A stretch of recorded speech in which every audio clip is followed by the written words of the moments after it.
Hey everybody. Um, Today is a very special day. You know why? Because it's Movie and Game Lover 98's birthday today. He has turned 24 years old.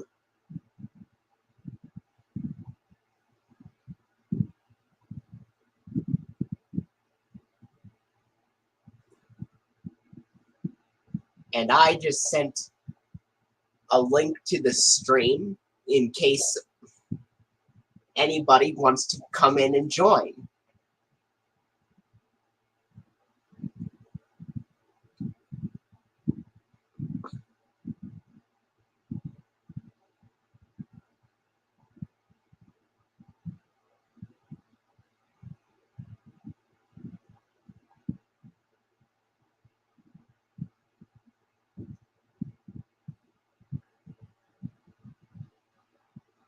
And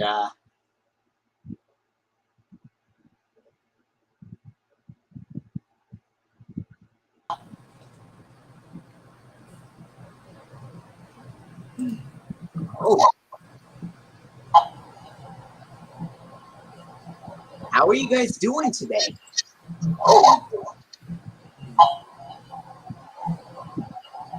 How are you guys doing today?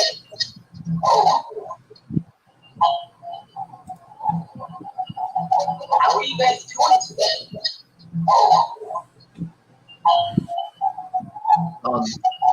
How are you guys doing today? How are you guys doing today? Anyway,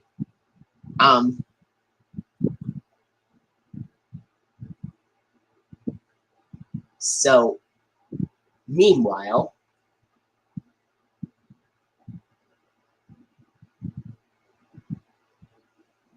I'm waiting for Movie and Game Lover 98 to join, and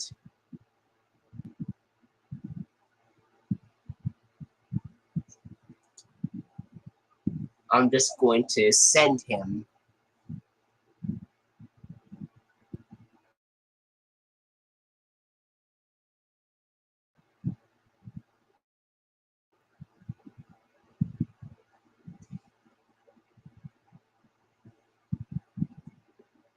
this link.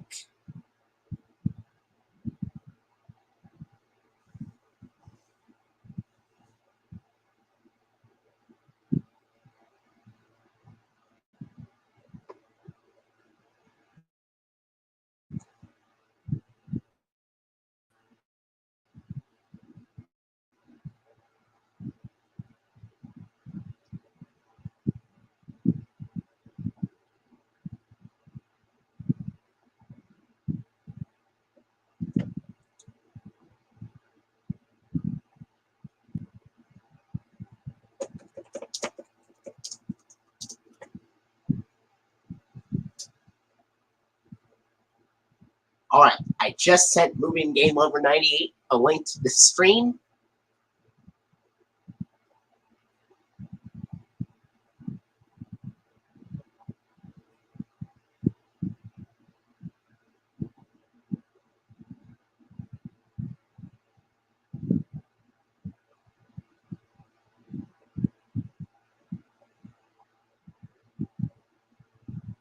And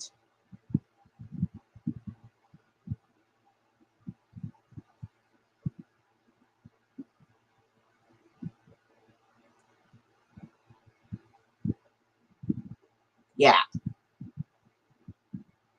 when he comes in, I'm going to be showing off my entire Columbia TriStar DVD collection to him.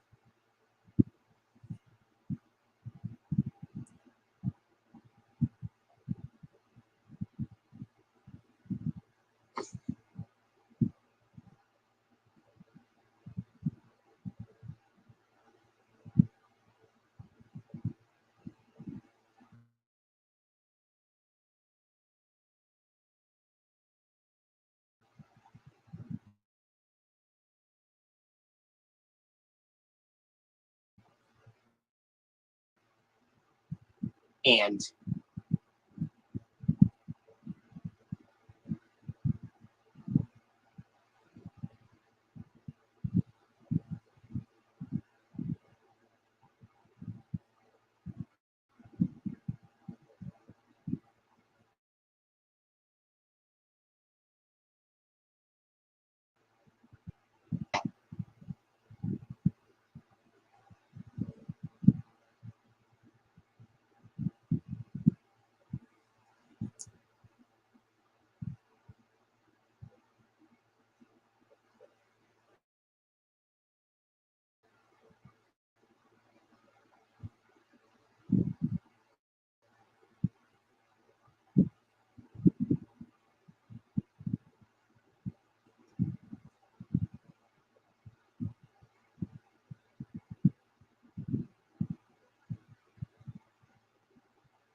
So,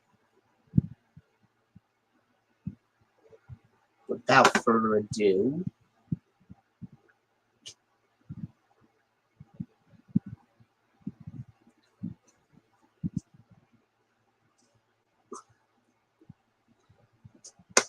well, look who's here. It's Movie&GameLover98.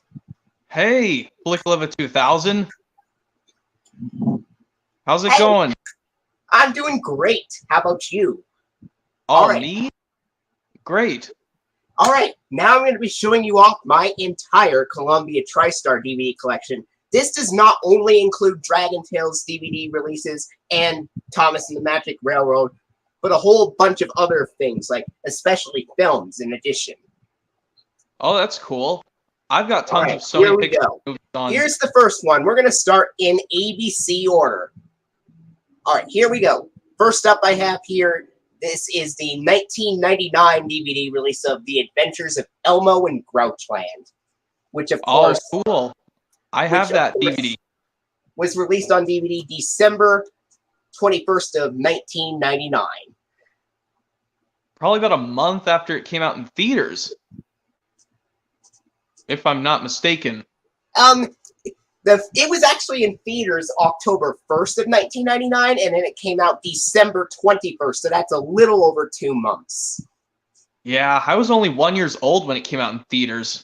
Elmo in his first movie. Now, what's very interesting is, although this film was released in theaters shortly before season 31 of Sesame Street premiered, the film was produced right after season 29 of Sesame Street concluded.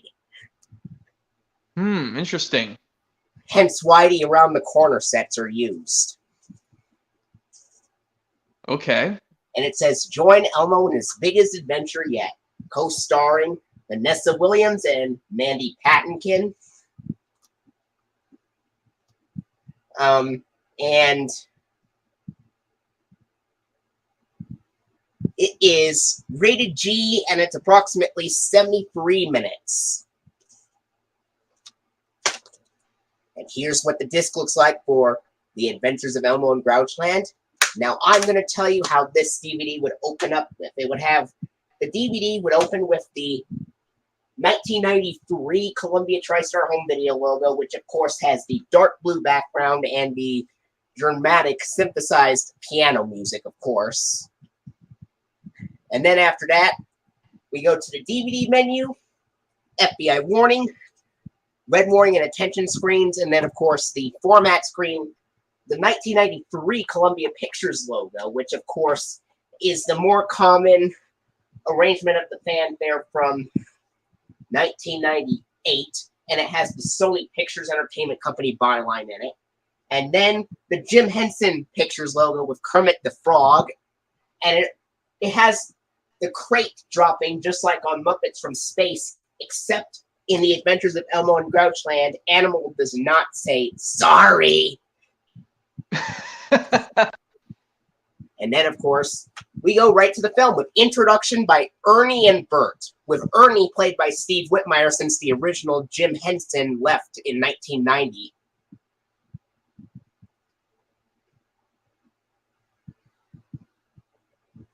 And Bert, of course, played by Frank Oz. Yeah, that's cool. All right. Next up, we go into the 2005 reprint of The Adventures of Milo and Otis, which is, of course, a 1986 film that was originally released in Japan before it was re-released in the US in 1989 by Columbia Pictures. And, of course, Dudley Moore is the narrator for this film.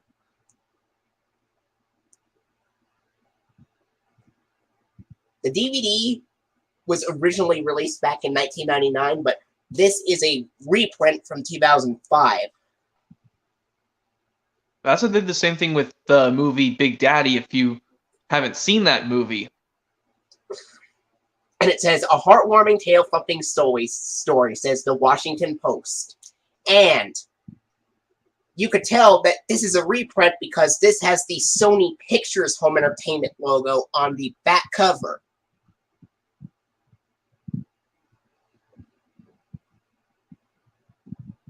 All right. And it's rated G and 75 minutes. But if you look at the disc, it has the Columbia TriStar Home Entertainment logo in the disc art.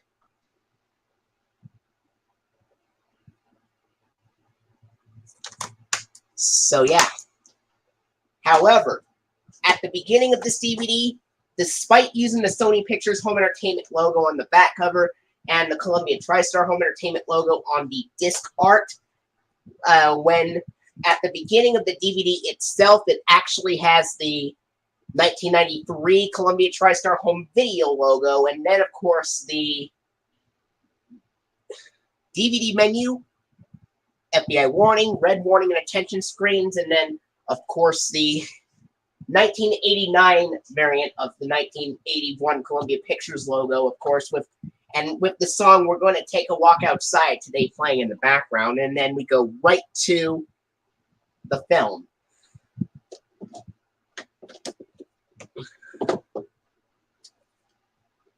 All right. Oh, nice. Next up, we go into the 2001 DVD release of The Animal, which of course stars Rob Schneider. Never seen the movie, and I would love to give it a try soon. And the DVD was released October 30th of 2001, and it says, "He wasn't much of a man. Now he's not much of an animal." This is also a 2001 Columbia Pictures film co-produced with Revolution Studios.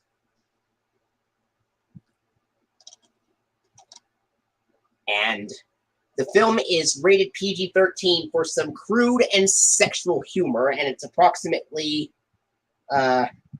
83 minutes.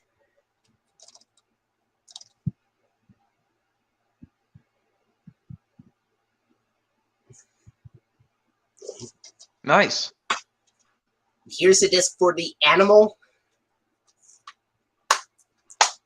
And this DVD is one of a few DVD releases that were released in 2001 to actually use the Columbia TriStar Home Entertainment logo at the beginning. And the Columbia TriStar Home Entertainment logo on this DVD has the regular bells music and stuff, in which there are two different versions of the DVD music in the Columbia TriStar Home Entertainment logo. There's, of course, the regular bells version, which usually appears on DVD releases of films. And then there's the Tolling Bells version, which is heard on DVD releases of television shows like Dragon Tales and the Berenstain Bears and JG the Jet Plane, along with some DVD releases, along with some newer DVD releases of older films like Annie and stuff like that. Yeah, speaking of that, I do have one Berenstain Bears DVD, which I'll probably show you in a sec.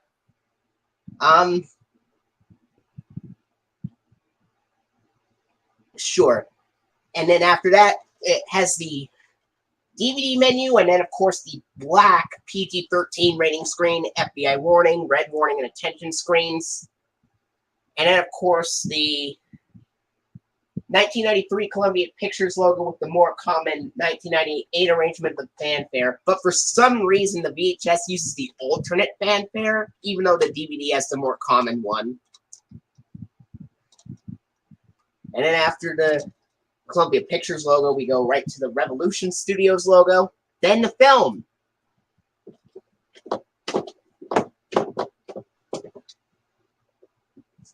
All right. Next up, we are still in the titles with the letter A, which we will get into the Dragon Tales ones once we reach into ones with the letter D. So, Okay. all right, so here's this next one. This is a 2004 special anniversary edition DVD release of Annie, the original 1982 version of Annie with Albert Finney, Carol Burnett, Bernadette Peters, Anne Rankin, and Tim Curry. And it says, Annie is big, colorful, with high-spirited performances. It says Vincent Cosby of the New York Times. Take Home America's Favorite Orphan in the Original Movie Classic. This DVD was released on January 13th of 2004. That was the same year I was in, well, when I started my second year of kindergarten, that'd be the start of 2004.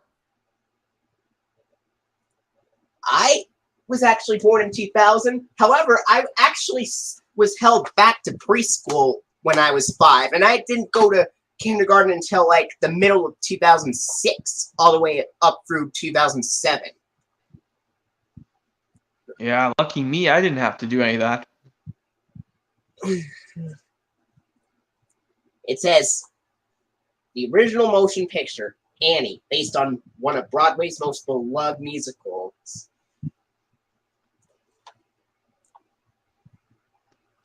And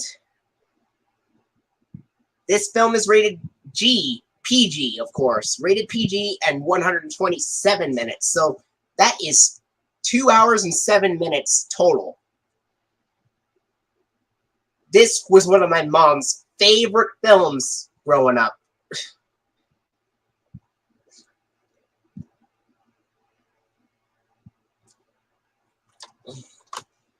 And here's the disc for the special anniversary edition of Annie.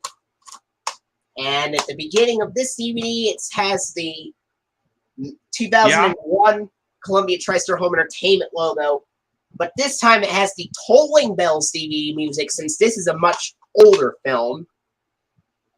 Like I said before, it appears on DVD releases of classic films along with television shows like Dragon Tales and JJ the Jet Plane and Bouncing Bears, etc.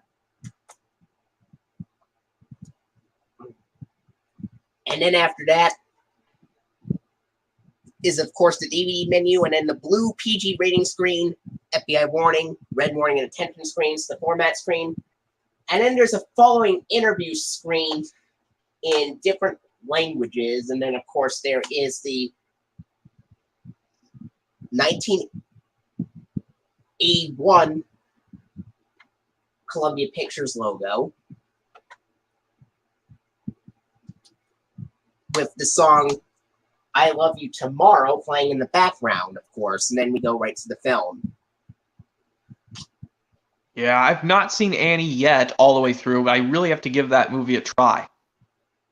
NRKP 2003 is what the comment. He's saying, have you seen what I sent you on Google Hangouts? And my answer is, I haven't seen it on Hangouts, but I probably will check it out either after the stream or tomorrow.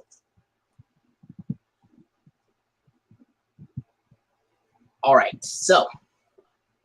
Yep. Let's do this. Next up, we go into the 2005 DVD release of Are We There Yet? With Ice Cube. The funniest family comedy since Home Alone, says Mike, Sergeant of WBAI-FM.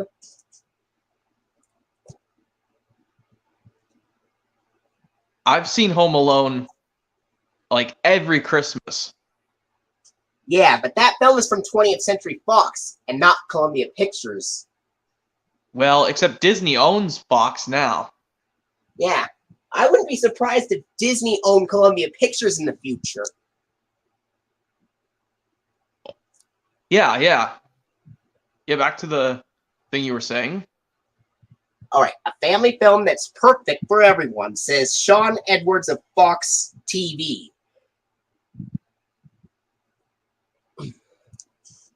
And this film is rated PG for language and rude humor, and it's approximately 95 minutes.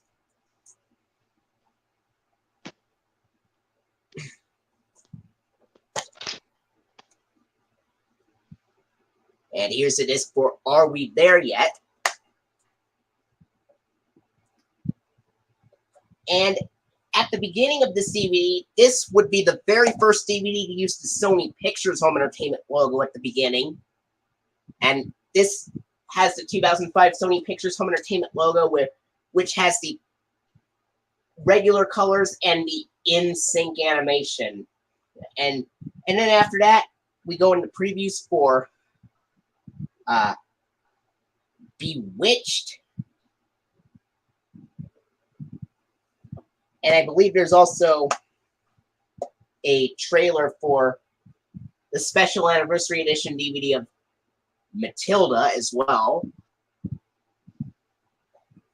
I've seen Matilda. And then stuff like that.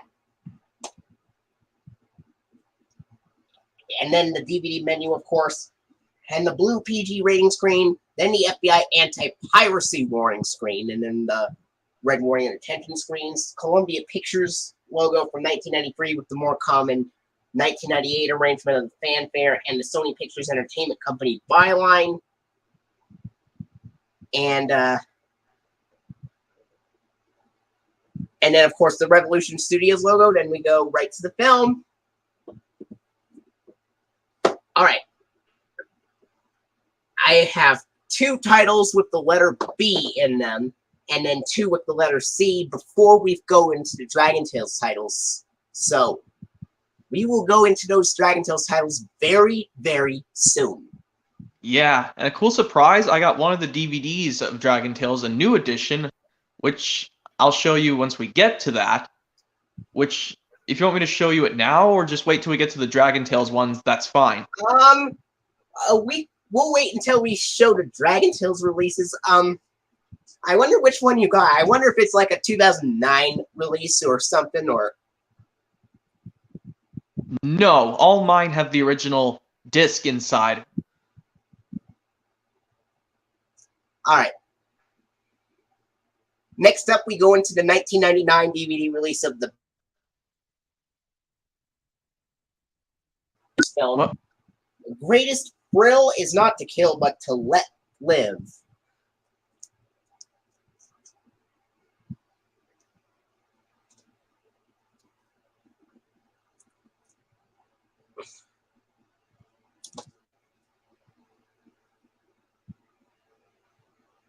A wondrous movie, a redefinition of the state of the art, says Time magazine.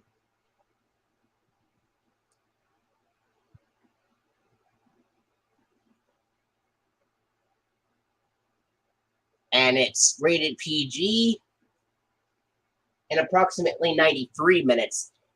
This is yes, this is the original 1999 DVD release because it has the Columbia TriStar Home Video logo on the back cover. But there is a 2004 reprint of the DVD that has the Columbia TriStar Home Entertainment logo on the back cover in addition.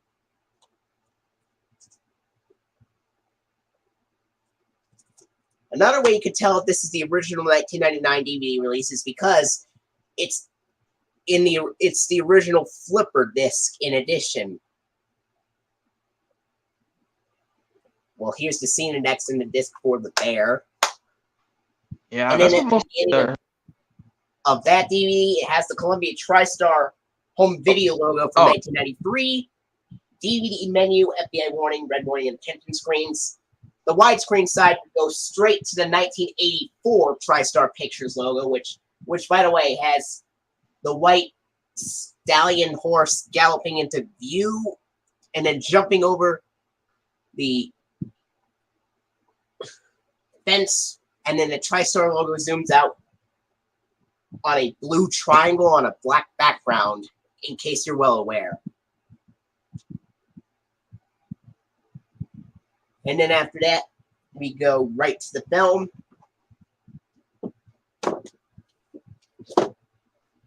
Then we go to the 2003 DVD release of Bingo, which is a 1991 TriStar Pictures film. It says, Bingo, starring the coolest circus pup in town. He's every family's best friend.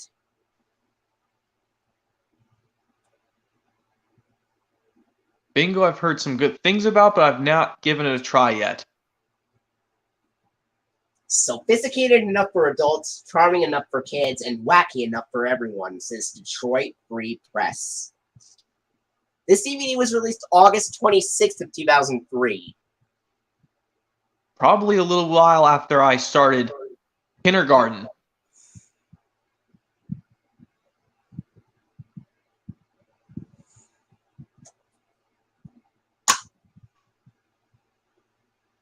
And this film is rated PG and 89 minutes.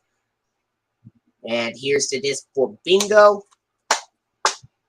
And at the beginning of the DVD of Bingo, it has the 2001 Columbia TriStar Home Entertainment logo with the Tolling Bells DVD music, DVD menu, and then the FBI warning, red warning and attention screens, the format screen, 1984 TriStar Pictures logo, and then we go right to the film. All right. Next up, I'm going into the 2010 DVD release of Cloudy with a Chance of Meatballs, which would be released January 5th of 2010. When I was in 6th grade. It's raining big food and big laughs. Interestingly enough, I've watched it when I was in 3rd grade, when I was in school once. Well, it came out in theaters in late 2009. Yeah.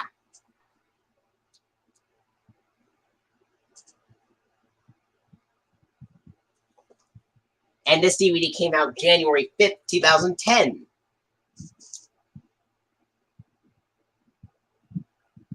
A perfect storm of humor, heart, and hot dogs, says Michelle Tan of People magazine. This is rated PG for brief, mild language and approximately 90 minutes, which is exactly an hour and a half.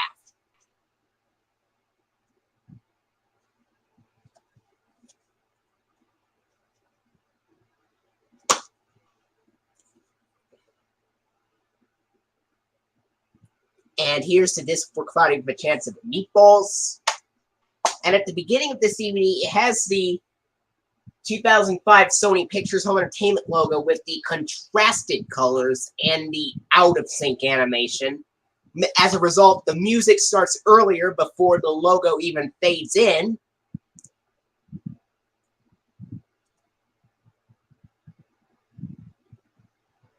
And then after that, it's got previews for Open Season 3, Hachi, A Dog's Tale, Planet 51, and Playmobil, The Secret of Pirate Island. And then the DVD menu, blue PG rating screen, FBI anti-piracy warning, red warning and attention screens. And of course, the following interview screen in different languages. And then the 2006 version of the 1993 Columbia Pictures logo, where the logo is more enhanced and stuff. I think it means it's higher pitched. And it is in a higher pitch, and it has the alternate 1998 arrangement of the fanfare as well. That also happens on Talladega Nights as well. Yeah, and then after that, the Sony Pictures Animation Studios logo in the film.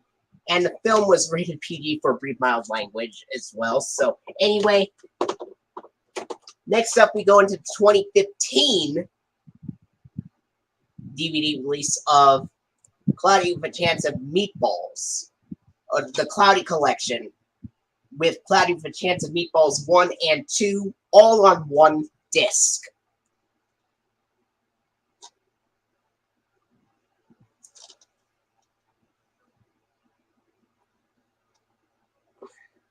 And it was released back in September 2015. I think that was before or after Sora's Legend of the Lost Treasure came out on Blu-ray, if I'm not mistaken. Yeah, and not to mention the original DVD release of Cloudy with a Chance of Meatballs was released in January 2010, several months before Dragon Tales stopped airing on PBS entirely.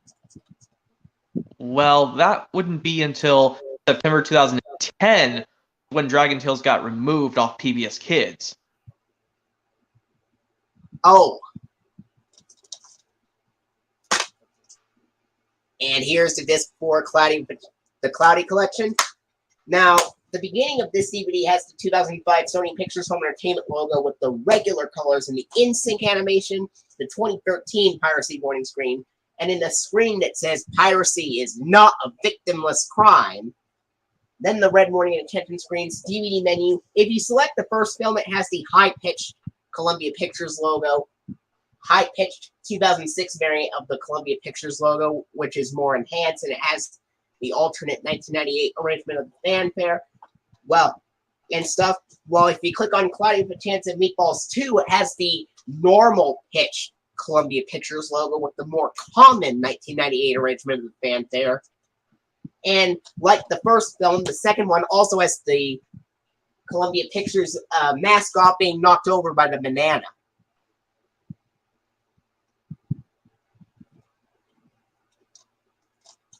All right. Now, these next 10 DVD releases are Dragon Tales releases. Oh, yay, we're getting to Dragon Tales. So, but this is actually an ABC order, so here's the first one, of course. This is the 2000 DVD release of Dragon Tales Adventures in Dragonland.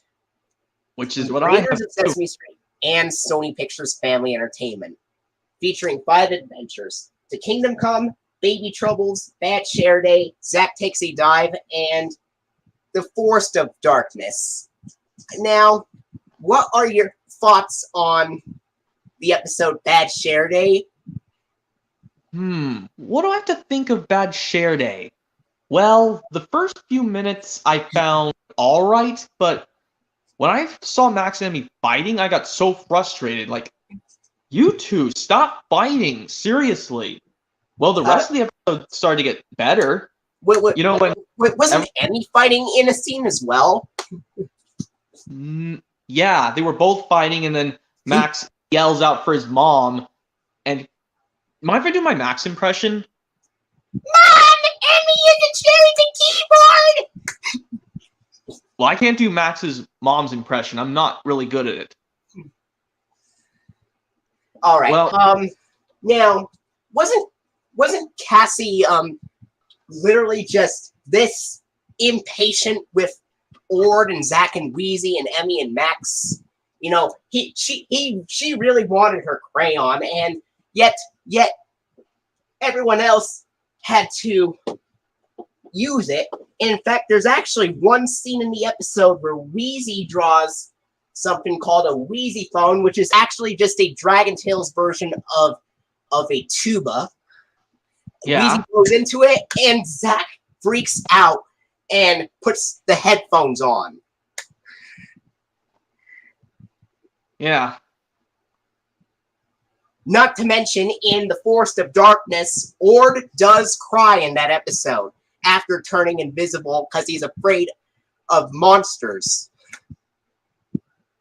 Yeah, and you know, well, I didn't really hate that scene, like, you know, because, you know, everyone knows to at least tell me to please get used to it if they do cry, because it's a cartoon, and we all know Dragon Tales is a cartoon.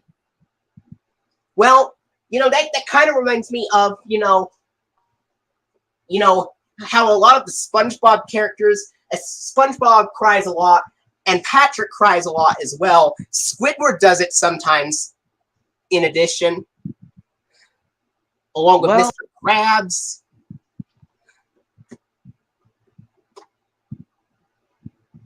There were some times that Sandy didn't really cry in SpongeBob. The only one I know in season 1 was the episode Texas. I know Squidward cried in the season 1 episode Opposite Day. This was one of a few season 1 episodes where Squidward cried.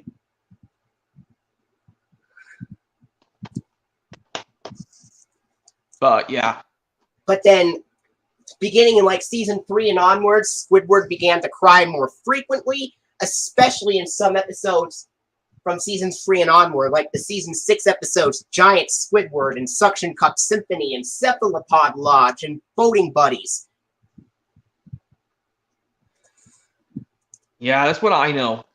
Yeah, I was going to tell you what I think about the episode, this one, Baby Troubles, where it introduces us to Kiki.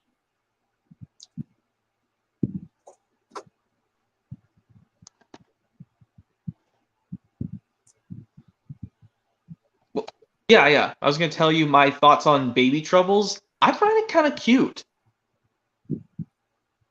Like you said, it's kind of a cute episode where they try to think of ways to keep Kiki calmed down. Yeah? Yeah, and you know how I told you in the comments, well, in one of your videos on YouTube saying how I like this more than Finn's blankie? Because of Finn throwing a ginormous tantrum in that episode. But this one, Kiki cries just a few times. And do you know any season 1 episodes, where Wheezy cried in? I think it was Out with the Garbage, but you know me, I don't like the Dragon Tales episodes where it's just Max, Emmy, and Zach and Wheezy. Those are just... I just don't understand those episodes at all. But I do know... I do know Zach was crying in the episode Quibbling Siblings when Wheezy scared the Juggle Bug away. Zach was in tears. Yeah, I guess that's kind of true. I mean, because I guess they cried separately, which I do understand. But yeah, back to what I was saying about Baby Troubles, I think that and Cassie the Green-Eyed Dragon, which I think I like those episodes better than Finn's Blankie. And, well, yeah. Well, actually, yeah, I'll just let you show the disc since I already told you. Here is the disc for Dragon Tales Adventures in Dragonland. This DVD was released August 1st, 2000, so that was actually 4 days after I was born. And after I turned 2 years old. Now, this DVD, you said it had the Columbia TriStar home video logo at the beginning. It actually has the Columbia TriStar DVD logo at the beginning. Huh, interesting. And it has the loud whooshes and the regular louder phaser sounds at the end of the logo that is also heard on most releases from 2000, along with a couple of the 2001 releases. DVD, and then there's a DVD menu. It does not have a play all feature, but if you select the first episode, it will play all 5 episodes.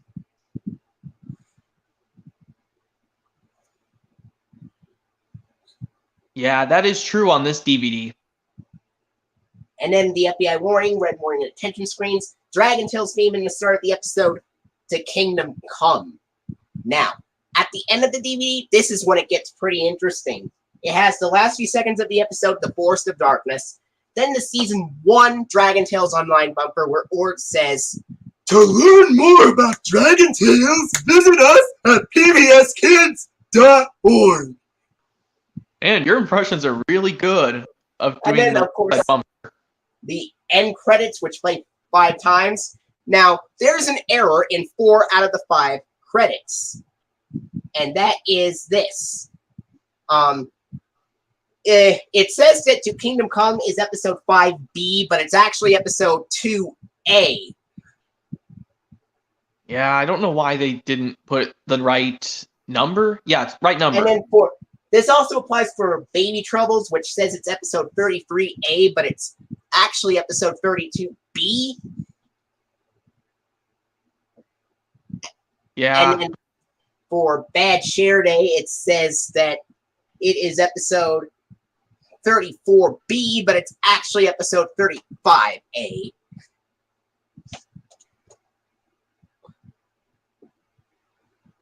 And then for Zach Takes a Dive, it says it's episode 30A. But it's actually episode 29A.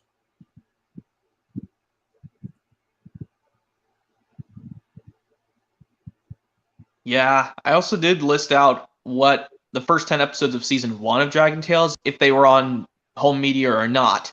And then, of course, at least they got the Forest of Darkness correct, which that, of course, is episode 1B.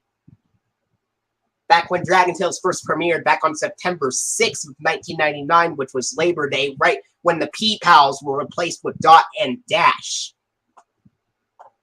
Yeah, that was also when I was 1 year old when Dragon Tales first aired on PBS Kids, but I think I did watch it in 2000. 2001 or 2002. Because Now, continue.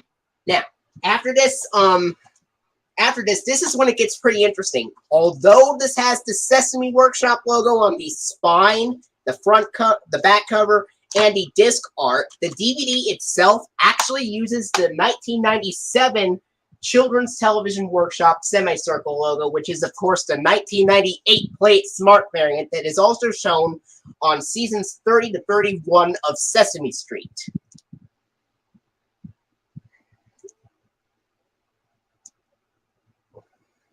And then after that, the Columbia TriStar Television logo.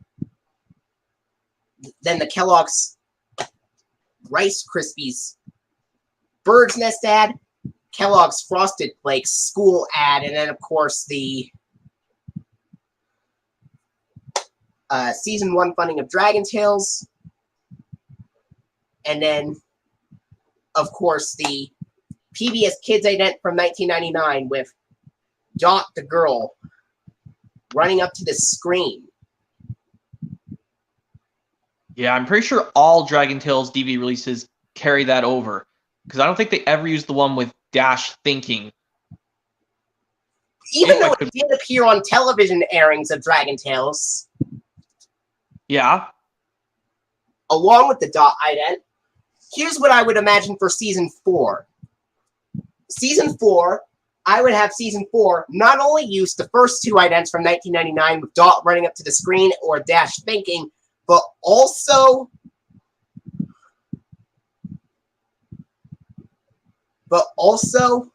the Dash transformation ident with Dash transforming into a caveman, scuba diver, and robot. The Dot transformation one where she turns into a tiger, octopus, and astronaut, along with the fishbowl and the snow globe idents.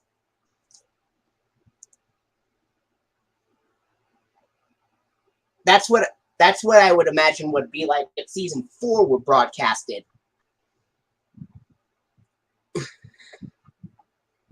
And I forgot to mention, Season 1 is the only season of Dragon Tales to be from the Children's Television Workshop era. Yeah. And also the only season to use cell animation instead of digital ink and paint. Kind of like seasons 1 through 5 in Thomas and the Magic Railroad use glossy paint on the trains. But after Magic Railroad, from season 6 up to the modern Thomas, they use just standard matte paint. And also kind of like the first 3 seasons of Arthur, which had cell animation, and then beginning in season 4, they switched over to digital ink and paint. And as you know, Dragon Tales is my 4th favorite PBS Kids show. I'm not sure where to put it in my list of favorites because my second one would, of course, be Sesame Street, and my number 1 favorite, of course, is Arthur. Okay. So, it's kind of interesting that this is the only DVD to use the Children's Television Workshop semicircle logo, while the others use the Sesame Workshop purple roof green house logo.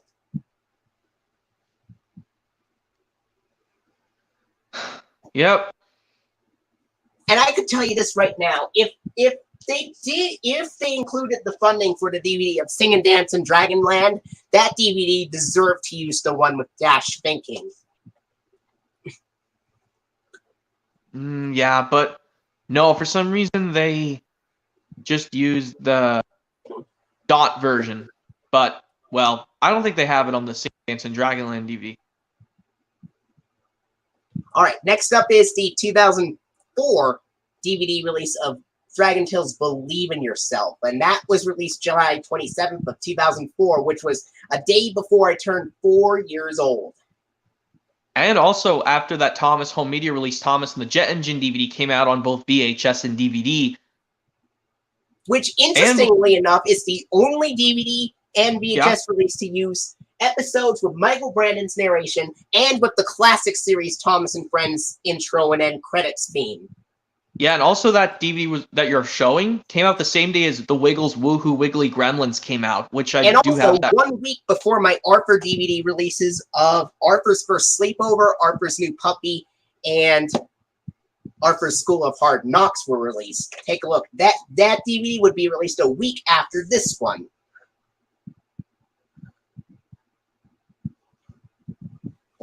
Yeah. Yep. And this, of course, has the episodes Lucky Stone, Head Over Heels, The Bouncing Act, Just for Laughs, and On Thin Ice. Yeah, I think someone actually said like Head Over Heels is the first episode, but still Lucky Stone just like on the VHS. And I remember liking that DVD, Believe in Yourself. The one in particular is Just for Laughs. Yeah, and here's yeah. the disc for Dragon Tales Believe in Yourself. And, yeah. At the beginning of that DVD, it has the 2001 Columbia TriStar Home Entertainment logo in widescreen with the Tolling Bells DVD music. Later releases beginning in the middle of 2004 would have the logo in widescreen this time. No matter if it's a TV show or a film, it would be in widescreen beginning in the middle of 2004. Interesting. And then after this, it has previews for the Berenstain Bears VHS and DVD releases, along with the Swan Princess Collection and the Columbia TriStar Family Fun, which not only includes Dragon Tales, but also JJ the Jet Plane, Bear in the Big Blue House, Maggie and the Ferocious Beast, and Harold and the Purple Crayon. What's interesting on the previews on the VHS is that they replaced the Family Fun preview. They replaced Bear in the Big Blue House with the Berenstain Bears, even though there is a trailer for the Berenstain Bears on Believe in Yourself, which I don't know why. But the DVD has the older trailer with Bear in the Big Blue House on there. Yeah, I guess I don't know why Sony decided to switch it up. And then it would have the FBI warning, red warning and attention screens, Dragon Tales theme, and then, of course, the start of the episode, Lucky Stone. Which, that's the very first episode of Season 2 of Dragon Tales. And this is one of the few Season 2 episodes with Org crying, alongside one of the Dragon Trash episodes like Big Funky Cloud.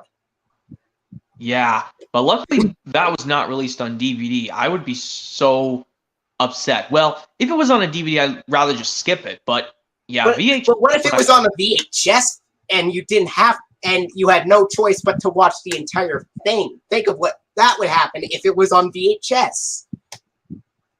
Well, that would not be possible because, well, that kind of reminds me of like when I had to watch the Certain Thomas release with an episode out of sync. I had to get through it and just sit through it.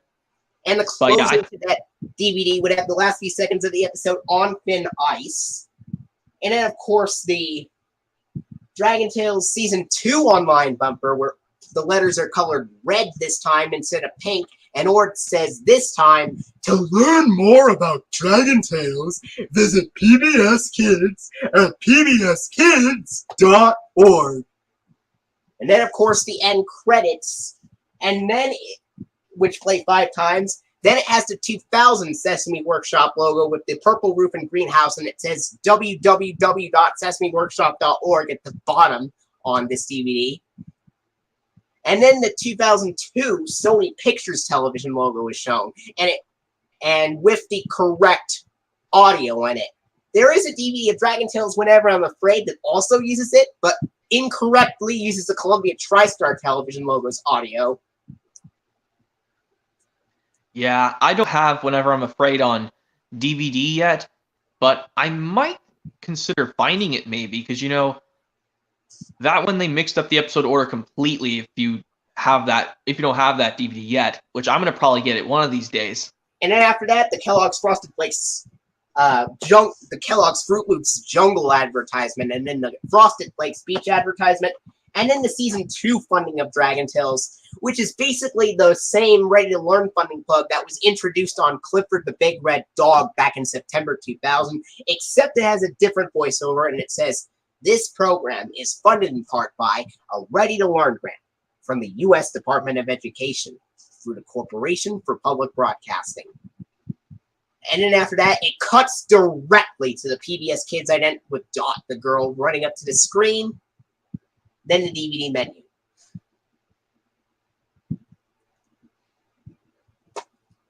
Yeah, it goes straight to the menu after that because it plays the trailers and then goes to the program on that release. Yeah.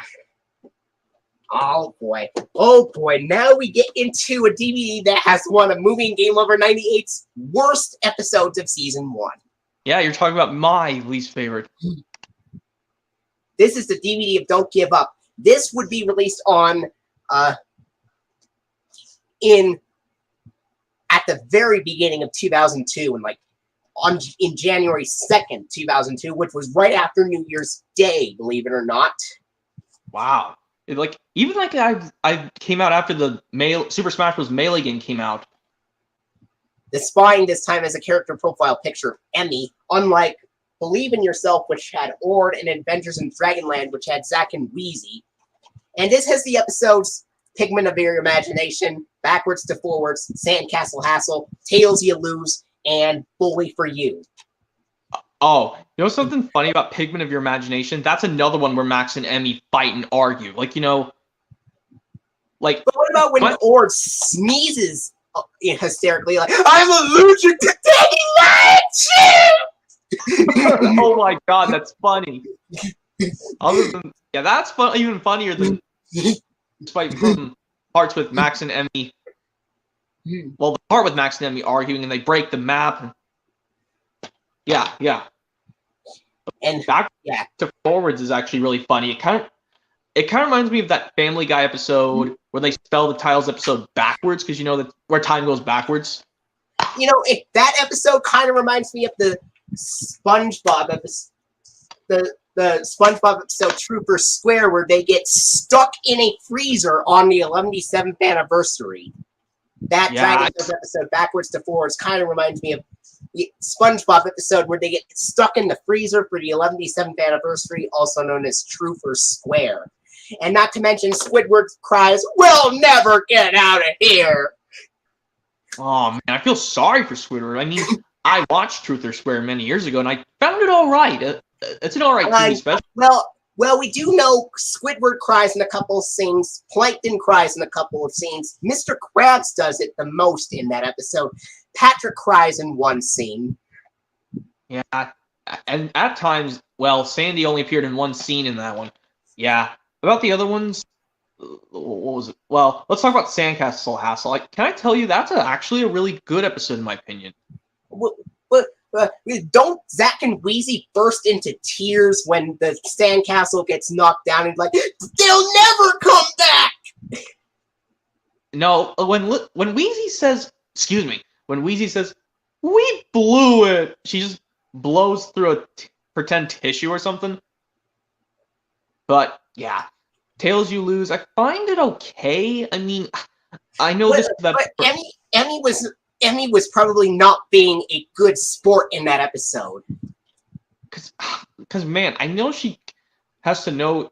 Maybe she couldn't really know how to freeze really well, and she started And believe it or not, she's voiced by the same actress who voiced Pinkie Pie and Fluttershy in the My Little Pony franchise years later.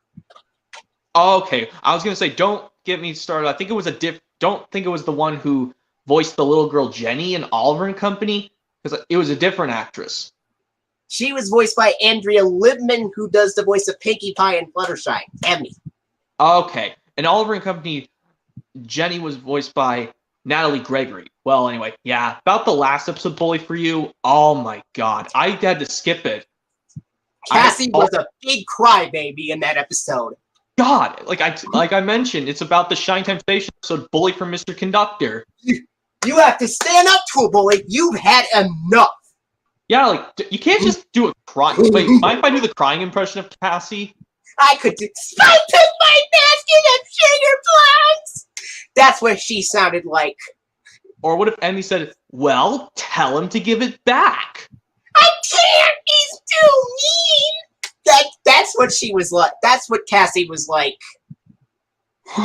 Man, if you watch this and Bully for Mr. Conductor back to back, I have to say this and No Hitter are both the worst episodes of Dragon Tales, especially with Ord being a crybaby in one scene of No Hitter when he's like, I tried to let Max catch it, but he closed his eyes and the ball bounced in front of him and I wasn't even trying to get it. But it landed right in my arms, and then he kicked my tail. Oh my god. See, I don't have that DVD. Playing Fair makes playing fun yet. But yeah, if you watch... But wouldn't you have to agree that Ord was a big crybaby in one scene in that episode? Oh my god, yeah. I watched that on TV many years ago, No Hitter. But yeah, I'm also saying if you watch the Shine Time Station episode, Bully for Mr. Conductor, well... Yeah. Obviously, I think a much better last episode for the DVD of Don't Give Up should have been Ord's Unhappy Birthday instead of Bully for You. Yeah, we could have just had, well, and even been worse. We only had Bully for You on VHS if they decided to switch it. They could. I think Ord's Unhappy Birthday should have been a much better last episode for the DVD of Don't Give Up, because Ord isn't really a crybaby in that episode. He's just really sad because they think they forgot about his birthday.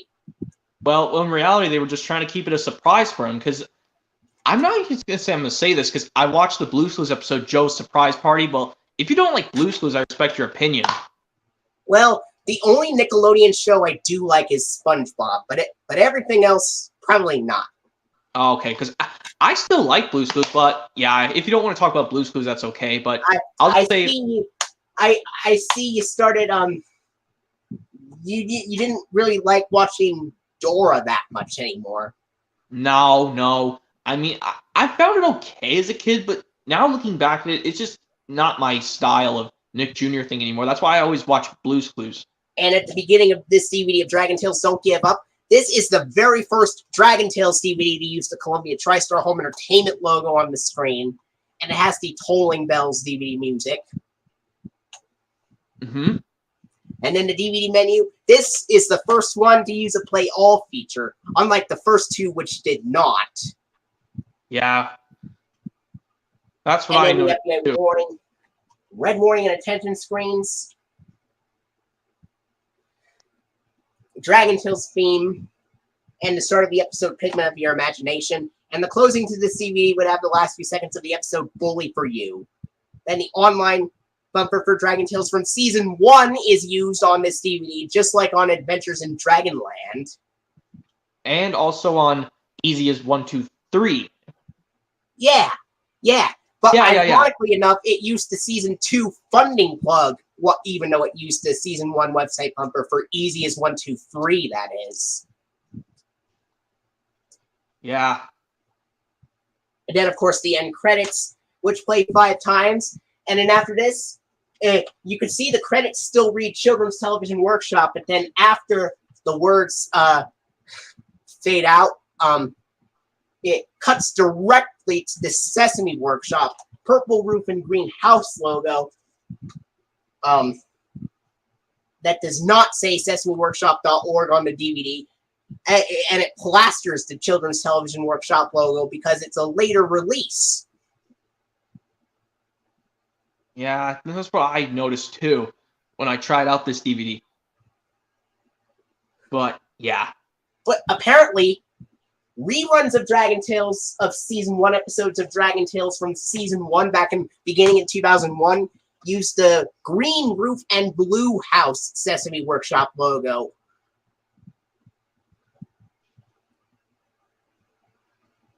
Instead of purple and green, apparently, for reruns of Season 1.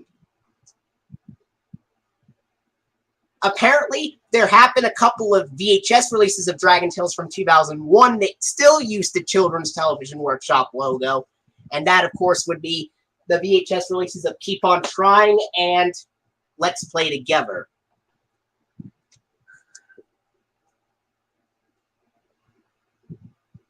And then after the Sesame Workshop logo on the CD of Don't Give Up, it has the Columbia TriStar Television logo, Kellogg's Fruit Loops Jungle advertisement, and then, of course, the Season 1 funding of, and then of course the Kellogg's Frosted Flakes Beach advertisement. Season 1 funding of Dragon Tales, and then the PBS Kids again, of course, with Dot the girl running up to the screen. Then we go back to the DVD menu. After, all right, and then here's this next DVD release. Oh, yeah, before we get to that one, have you seen the Shine Time Station episode? Well, I know you've seen it, Bully for Mr. Conductor, right? Well, I haven't really seen Shining Time Station that much, but mostly I've been watching DVDs of Thomas, but not necessarily Shining Time Station. I have seen a PBS airing of Thomas and Friends with Michael Brandon's narration back in like 2009, and it was an airing of the episode Being Careful, and that contained the season 12 episodes Thomas and the Billboard and Steady Eddie on those PBS airings. And, oh my God. And apparently, and you know what PBS Kids I saw at the end of that airing? It was the one with Dash Thinking. Yeah, but can I tell you, I hate Thomas and the Billboard from season 12. Despite the first episode. Because Sir Topham Hatt is like, Gordon, you were meant to pick up Mr. Giggles, the famous clown. Emily, you were meant to pick up the brass band. And James, you were meant to pick up the farming and decorations. None of you arrived, so Teaser had to do all your jobs. And now he's late to do his own work. Yeah, I swear, they should just let Pierce Brosnan narrate that episode. Because, you know, they could have just said, Thomas was very upset. Well, my impression of that was Michael Brandon's take on Sir Topham Hatt's voice in that episode. I mean, like I said, this is what Pierce Brosnan could have sounded like if he did stay to narrate season 12 of Thomas. He said, Thomas. I could imagine what it would be like if Alec Baldwin came back to do the narration of Thomas and Friends beginning in season 12 and Michael Brandon was unavailable. Yeah, but anyway, yeah, let's move on. Next up, we go into the DVD release of Dragon Tales Easy as 1, 2, 3. This was released January 28th of 2003. I was still in preschool when that DVD came out. And this DVD contains 5 adventures, and they are A Kite for Quetzal, Prepare According to Instructions, The Big Cake Mix-Up, True Blue Friend, and Light My Fire Breath. And all of these episodes on the DVD are actually really good. They're nothing bad about the episodes on this DVD because they're all pretty good here. Unlike, and speaking of which, if you've watched some of Pike Guy Rules videos, here's how he ranks them. When he thinks of SpongeBob, he makes them into 3 categories. If it's pretty funny, he calls it a good episode. If it has a lack in jokes, but it has a pretty interesting story, it would be called meh. But if it's really bad, he would call it a scumbob episode. Yeah, that's what I think when I said about Thomas the Builder from season 12. I call it very, well, not really abysmal, because only the part with Tom Hatt yelling out so hard with Michael Brandon, that's when it gets really bad. The rest, well, okay, continue. Anyway, so for some reason on this DVD, you could see the picture, but the words in the Columbia TriStar Home Entertainment logo are very dark on this DVD. Yeah, it's probably because it's a purple kind of background. On the VHS, it's green, so you can see it a lot easier. Or what could have made it better is if they made the words Columbia TriStar Home Entertainment white on the DVD. Yeah. Here's the disc for Dragon Tales Easy as 1, 2, 3. Yeah, that's what my copy looks like. Unfortunately, I didn't bring my copy, which that's okay. I know mine is like yours, though. It has the shiny disc. And this DVD has the 2001 Columbia TriStar Home Entertainment logo at the beginning with the Tolling Bells DVD music, DVD menu, FBI warning, red warning, attention screens, Dragon Tales theme, and the start of the episode A Kite for Quetzal, which of course is the one where Quetzal catches a cold. And believe it or not, there is one scene in the episode where Zach used to do nowadays during the pandemic. That's what I noticed too. And yeah, think about the episode. What was it? Oh yeah, True Blue Friend is like the coolest because they make the friends say these magic words to basically help them remember what to do to get the permanent paint off of them. I've watched that episode. It's I think really one of my good. favorite lines is when Ord is like, I think I took the paint off the bottom shelf. At least I don't think he cried. Well, he just wailed it out, just like that he took the paint off the bottom shelf. Yeah, I'm good at doing an Ord impression too. You want me to try one? Well, sure, go ahead. Do you really think we should? I'm allergic to dandelions, and dandelions make me sneeze. Oh, yeah. Well, or Cassie would say, I bet you can't guess what this is like. You didn't take the paint off the bottom shelf, did you? Because if you did, we'd be in big trouble. It's permanent, and it will never, ever come off. Oh, and what about when Cassie and Emmy say, well, after Cassie says, looks like a tiger tree to me. Tiger trees dry with leaves. Believe it or not, Andrea Libman first played Madeline, and then Chantal Strand, who played Cassie, took over after Andrea Libman stopped playing her. Yeah. But yeah. And also about Light My Fire Breath, it reminds me of the Thomas episode, The Lost Pup from season 17. Speaking of which, what are your thoughts on Problem Hat screaming, Thomas the Tank Engine? God. What are you playing at now? God, that's when I got so frustrated at that part, and I got so angry. I had to pause the movie and just, after being so angry at that, you know what I could really do is like, there's a one Carrie Shells or Tom Hat line I can actually do out too. There's one particular one, and oh man, the Fiery Flynn one is so bad. I can even do it myself. Flynn, what are you doing? I could imagine what it would be like if some actors from SpongeBob appeared in Thomas and Friends as well, like with Roger Bumpus, who played Squidward, doing the voice of James the Red Engine, like, I don't want to go to work, sir. But yeah. Back to what you're saying about the easiest 1, 2, 3 DVD of Dragon Tales.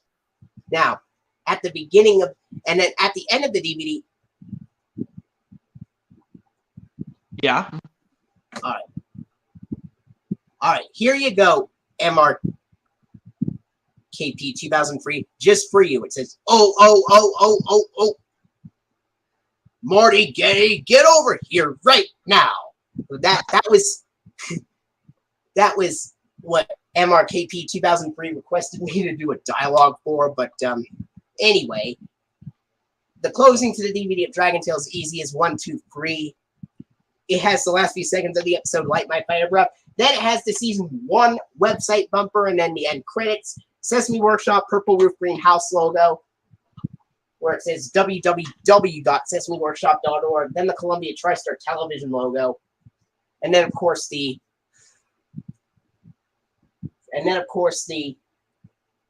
Kellogg's Fruit Loops Jungle advertisement, and then of course the Kellogg's Frosted Flakes Beach advertisement, season 1 funding of Dragon Tale.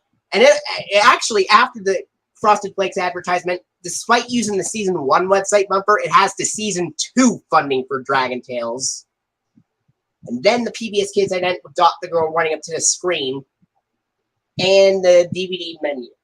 You know, it kind of reminds me how, like, when the DVD of Easiest 1, 2, 3 had the season 1 website bumper, but had the season 2 funding, it kind of reminds me of when Elmo's World Head to Toe with Elmo had all season 1 episodes of Elmo's World, but had the newer intro from season 2 before the episode started because it was a later release. Yeah, I remember Elmo's World when I was a kid. Like there were some I did actually like. I actually don't well, I actually don't hate any of the Elmo's World segments. There are a few that I found kind of enjoyable. What were your thoughts on the food episode with Cookie Monster's cameo appearance? Tasty closet, Elmo.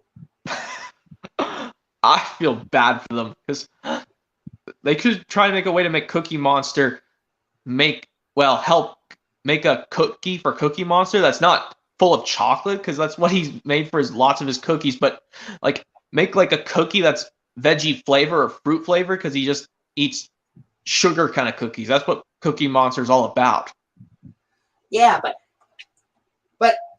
if Cookie Monster kept eating stuff like this, he could have gotten diabetes. Yeah.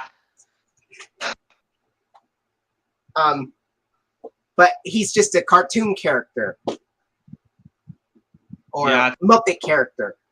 What if there was a Dragon Tales crossover with Sesame Street, which was another show from Sesame Workshop? That'd be kind of interesting, because, you know, they would pair up these characters with Ord, Cassie, and Zack and Wheezy, and Max and Emmy. And Elmo and Big Bird and stuff like that, too. Yeah, I think Cassie would be with Cassie and Elmo and Cookie Monster and Ord, since they're both big. I like to eat. That could probably work. Oh, so what if there was a season 1 DVD box set of Dragon Tales released in like May of 2000? Basically, what they had to do is basically split all the episodes, all 40 episodes, onto like 4 discs, because that makes sense, because there's 40 episodes of season 1 of Dragon Tales. And apparently, now what were your thoughts on some of the season 1 episodes, like, you know, Don't Bug Me from season 1, where Ord is afraid of bugs? Oh yeah, that one part when Max put the rubber spider on Max's... Get it away! Get it away! Get it away! Get it away! And then Max...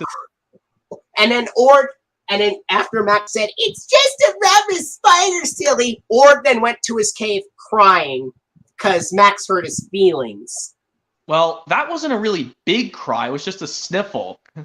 Well, unlike episodes from season 1 like The Forest of Darkness and Snow Dragons, Ord made a big cry. Yeah, but that one was just a little sniffle, because, you know, he gasped and then sniffled. And then Cassie said, "I think you hurt his feelings, Max." Believe it or not, there is actually one episode with both Cassie and Ord crying. Yeah, I think you're trying... It's Goodbye Little Caterpoozle. Cassie starts crying because she thinks the Caterpoozle was already dead, and then Ord lets out a sniffle and begins crying and says, "Sure is sad." Well, yeah, he was kind of sad because he felt sorry for Cassie's Caterpoozle. Yeah, I can imagine what it'd be like if they made a sequel to the episode Bully for You, but where this time Spike takes Ord's Dragonberry cupcake. And what if Ord would say, "Spike took my cupcake"? Or what if there was a sequel to the episode to Kingdom Come, which involved around Cassie refusing to share something of hers? I think what she would say would be, "I don't want to share my special item with you too." And like she finds... Yeah. So you remember when you said, apparently the season 3 funding of Dragon Tales wasn't really shown on DVD releases of Dragon Tales until the beginning of 2006, even though season 3 premiered in February 2005. Basically after all of Thomas season 8 premiered on PBS Kids. Do you know which PBS Kids items you saw when you were watching Thomas and Friends on PBS? It was either the one with Dash thinking or Dot running up to the screen. I think it was mainly the Dot one with her running up to the screen most of the time. Well, there has been a program break recorded after Thomas and Friends that used the one where Dash was looking into a fishbowl and then turning into an orange fish and then getting eaten by Dot. Yeah, that appears on different random times. Well, I have seen the fishbowl variant when I was watching Arthur on PBS a couple of times. Yeah. Along with the Dash transformation and Dot transformation idents. Do you have the DVD of Experience New Things? Because that is a Dragon Tales title that begins with the letter E. Oh, yeah, you said something about Experience New Things? Here. You want me to show you? That DVD was released in August 2006, and this was temporarily the last Dragon Tales DVD to be released until 3 years later in 2009. Yeah, basically, I got this DVD from an FYE store, and this DVD came out when I was in basically 3rd grade. So I could have gotten this technically for Christmas, but, well, because it was an August release, so usually sometimes I just like to wait around like my birthday or Christmas to basically get this. But basically, I got this from... This was also around the time when Sesame Street premiered its 37th season with the debut of Abby Cadabby back in August 2006. Because, yeah, like I think around like that's when the time when I didn't really started to lose interest in Sesame Street, because, you know, the ones with that Abby Fairy Princess Muppet, how you pronounce her, that's when it started to I started to lose interest in Sesame Street a lot. Well, but, yeah. Oh, you're talking about this Sesame Street character right here? Yeah, that was when I started to give up on Dragon Tales, because I didn't really care for the ones with her too much, but yeah, people gotta remember they gotta sometimes accept something new once in a while. That's what some of my friends in real life are saying. You just gotta get used to new changes once in a while. Which yeah. variant of the Sony Pictures Home Entertainment logo is shown on this one? Is it in sync with the regular colors, out of sync with the regular colors, out of sync with the contrasted colors, or in sync with the contrasted colors? I'm not sure. I'll have to check out this DVD again. But yeah, the episodes you get on the Experience New Things DVD, they are To Fly with Dragons, which is, of course, the very first episode of Dragon Tales they made, which premiered on the 6th of September, 1999. Along with the same day, the P-Pals were replaced with Dot and Dash. Yeah. And yeah, I'll tell you about what other shows had the first ever episodes of Season 1. Well, in a sec. Well, I may as well just do them later. And then we got Moving On, which is, of course, the one where it has Cassie's big sister, Sophie. Something's Missing, which I definitely think is better than Miami or Bust. Which, at least this one, Emmy did tell Max about the Dragon Scale in Something's Missing, which I know you've seen that episode. Or, yeah, I think you have. And, yeah, Room for Change, which is the one where they move Cassie into a new room because her old one had to be made room for the new babies, dragons, basically. Isn't Cassie really scared or sad about the change in that episode? She was a little bit, but I gotta admit, Finn's voice cracked me up in Room for Change when he said, "Babies!" And then Cassie said to him, "That's right, Finn." Yeah. And then she got used to her new room. She wanted to use that little extra storage thing as like not a playtime, but a reading space to read to her little brothers and sisters, and that's what you can tell by right here on the picture. She's reading the story of Little Red Riding Hood to Kiki and Finn. Apparently, Season 3 was the very last season of Dragon Tales. Yeah, and yeah, the final episode, yes, Hello, Miss Tips, where this kind of reminds me of Thomas Magic Road, because you know how Mr. Conductor is taking place for Sir Tom Hat on the island of Sodor when he's on a holiday or basically a vacation. This is what this episode kind of reminds me of, like every time I watch Thomas and the Magic Railroad, basically. But yeah, about the episode To Fly with Dragons, this is like other shows have different very first episode titles. For Thomas and Friends, it's basically Thomas Gets Tricked. Or what? Yeah. what were your thoughts of like when you saw the CTW logo on the DVD Adventures in Dragonland instead of the Sesame Workshop logo? What were your thoughts on that appearing? Well, I think I found it kind of interesting because I guess I liked it a lot cooler because it made sense because there were only episodes from season 1 on that release. But yeah, about this episode and the episode Thomas Gets Tricked, which is the very first episode of Thomas and Friends, I can tell you other shows that start with the pilot episode in their names. Well, I know the Wiggles. Someone told me it was Anthony's New Friend, which I'm pretty sure that's true. And I know that for Clifford the Big Red Dog, it was My Best Friend and Cleo's Fair Share, which were the pilot episodes of Clifford the Big Red Dog, which premiered back in September 2000. Yeah, and for Sesame Street, it's Gordon introduces Sally to Sesame Street, which is basically for Arthur, it's Arthur's Eyes and Francine's Bad Hair Day. Yeah, and I think SpongeBob, It's Help Wanted.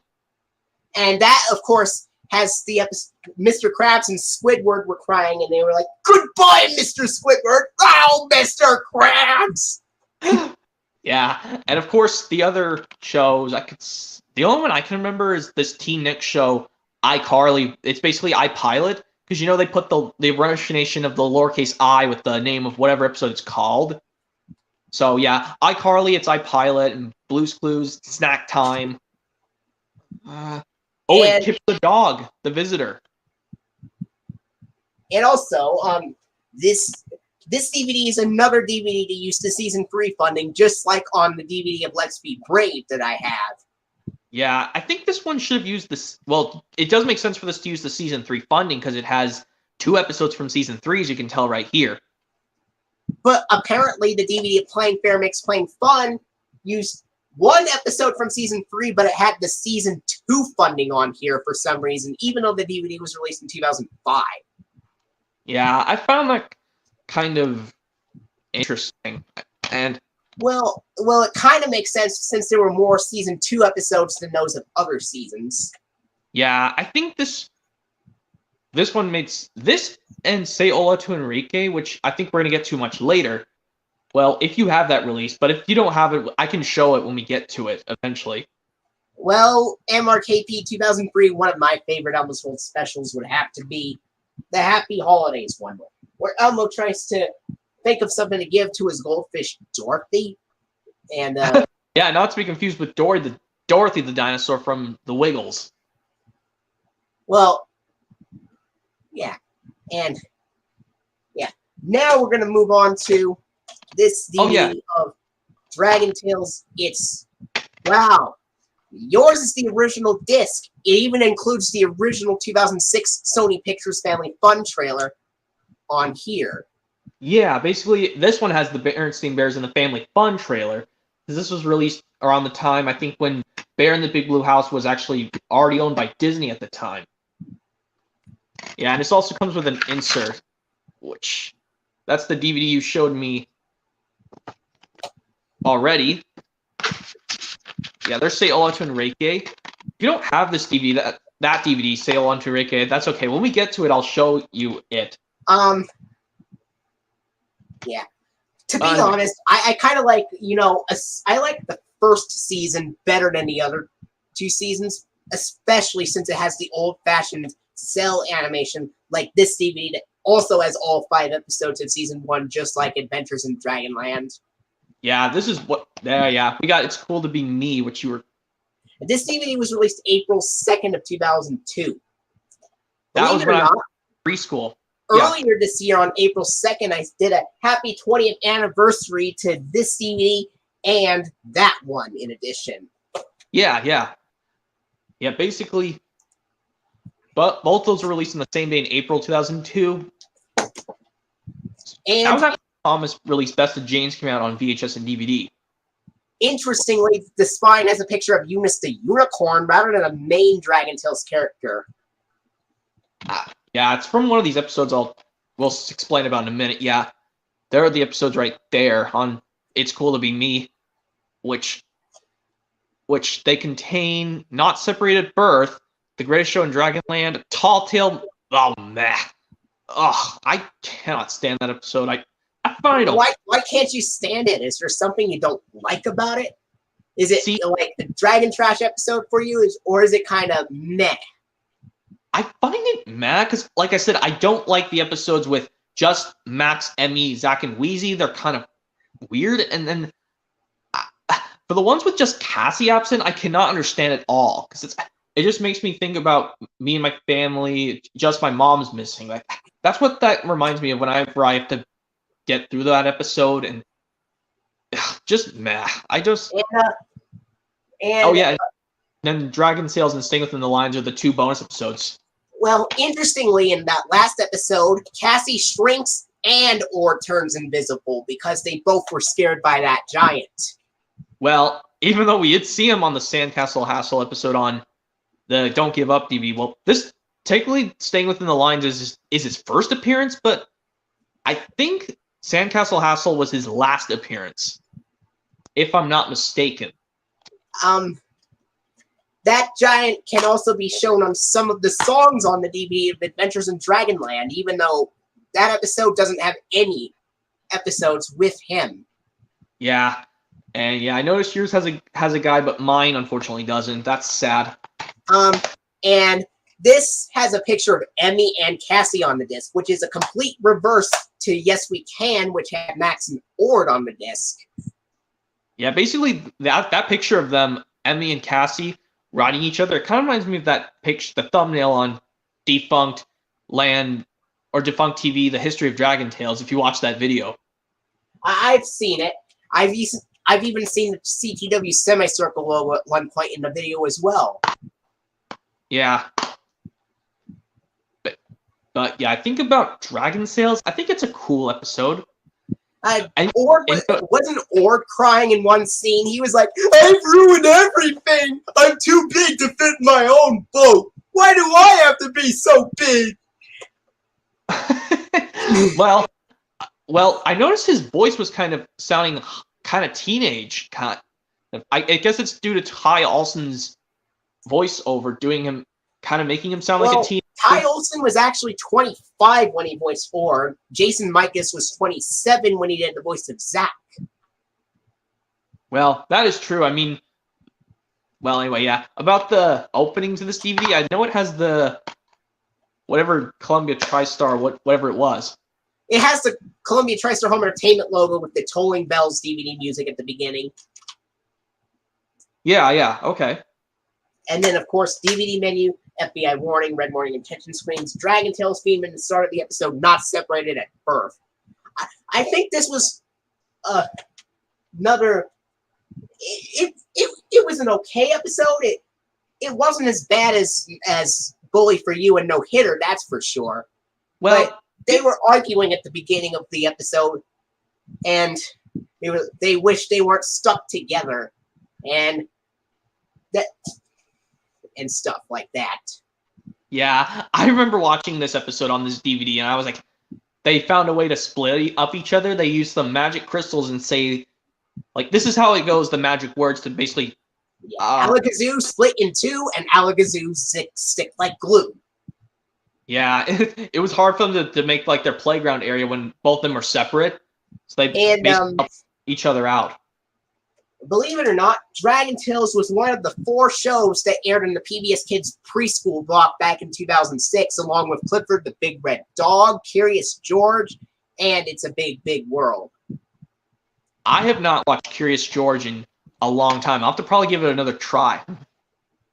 Well, maybe you ought to give Arthur a try sometime. I heard it's a really good show. It sadly ended back in February earlier this year.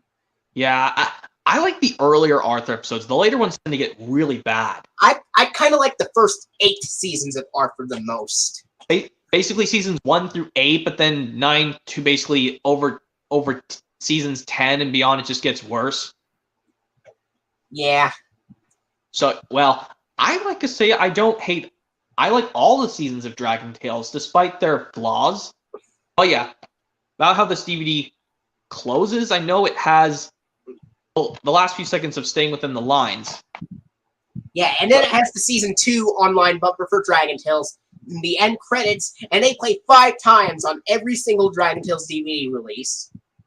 Yeah. Except for some of them, like Sing and Dance in Dragonland, that hasn't only played once. And then after the end credits, which play on the DVD if It's Cool to Be Me, it has the Sesame Workshop green roof blue house, purple roof green house logo where it says www.sesameworkshop.org, and then the Columbia TriStar Television logo, and then of course the Kellogg's Fruit Loops Jungle advertisement, Kellogg's Frosted Flakes Beach advertisement, Season 2 funding for Dragon Tales, and then the PBS Kids event, again with Dot the Girl running up to the screen, which pops up on every single Dragon Tales DVD release. Which it can be boring to see the same logo every time on those Dragon Tales DVDs. I kind of wish they switched them up on some of those releases. Yeah. I know it's technically the same because, it's just the same old stuff all the time, but I guess... Well, at least on the DVDs of Arthur, they changed them around. Some of them used the Dash transformation ident, where Dash transforms into a caveman, scuba diver, and robot, and others use Dot transformation, where Dot transforms into a tiger, octopus, and astronaut. At least they changed them up on those Arthur DVD releases by Sony Wonder. Yeah, that's what I know, because I don't have any Arthur DVD releases. Unless some company owns Arthur, they could just release the complete series onto DVD or something. Well, I have made I came up with fan-made DVD box sets for seasons 1 through 8 by Sony Wonder. The first 7 seasons would be released in 2003 on DVD, and then season 8 in 2004. Yeah. Yeah. And then, anyway, yeah, I think that's about it for It's Cool to Be Me. I think it's worth giving a try. Well, unless you can... I know some people can get used to these episodes. But, all right, yeah. next up we go into the 2006 DVD release of Let's Be Brave, and this was released on May 23rd of 2006. That was actually before I finished up 2nd grade in elementary school. And it says, help your children overcome their fears. This has the same 2004 to 2006 cover art on those Dragon Tales releases, because the ones from 2000 to 2003 looked like this, but... You mean like... Hang on. Basically like this, where they list the episodes on the front, but this one, they only list them on the back. Well, you show that with Believe in Yourself. And also, yeah. From Sesame Workshop and Sony Pictures Television, the spine has a character profile picture of Ord. Yeah. In the back. Now, I'm going to go over the episode. Calling Dr. Zack was actually a pretty good episode. Yeah. It kind of... it taught Zack how to overcome this fear of the Doctor in a really positive way. And to be honest, Zack had the perfect right to be very scared when he was in pain from stepping on the spiny pine thorn. He was almost in tears because he was in so much pain. Well, at least... No, Cassie didn't cry in that episode, or... I said Zack. Zack. Well, yeah, I was trying to say that. Thanks for mentioning that. Well, I mean, Ord and Cassie didn't cry in that episode, which I'm glad they didn't, because, I feel sorry for them, like I said. But Zack was almost in tears. Even though he didn't really cry, he was on the verge of doing so because he was in so much pain. Yeah. Anyway, yeah, the episodes are... Calling Dr. Zack and the Big Sleepover. These were the episodes previously released in 2000 on the VHS release of Big Brave Adventures, and that VHS used the Children's Television Workshop logo since that DVD was since that VHS was released in 2000. Yeah, and there's basically... Oh yeah, then there's Stormy Weather. Which is also on the There's Nothing to Fear VHS release from 2002. that one used actually the season 1 on that VHS. There's nothing to fear, but the season 1 website bumper and the season 1 funding is also used on that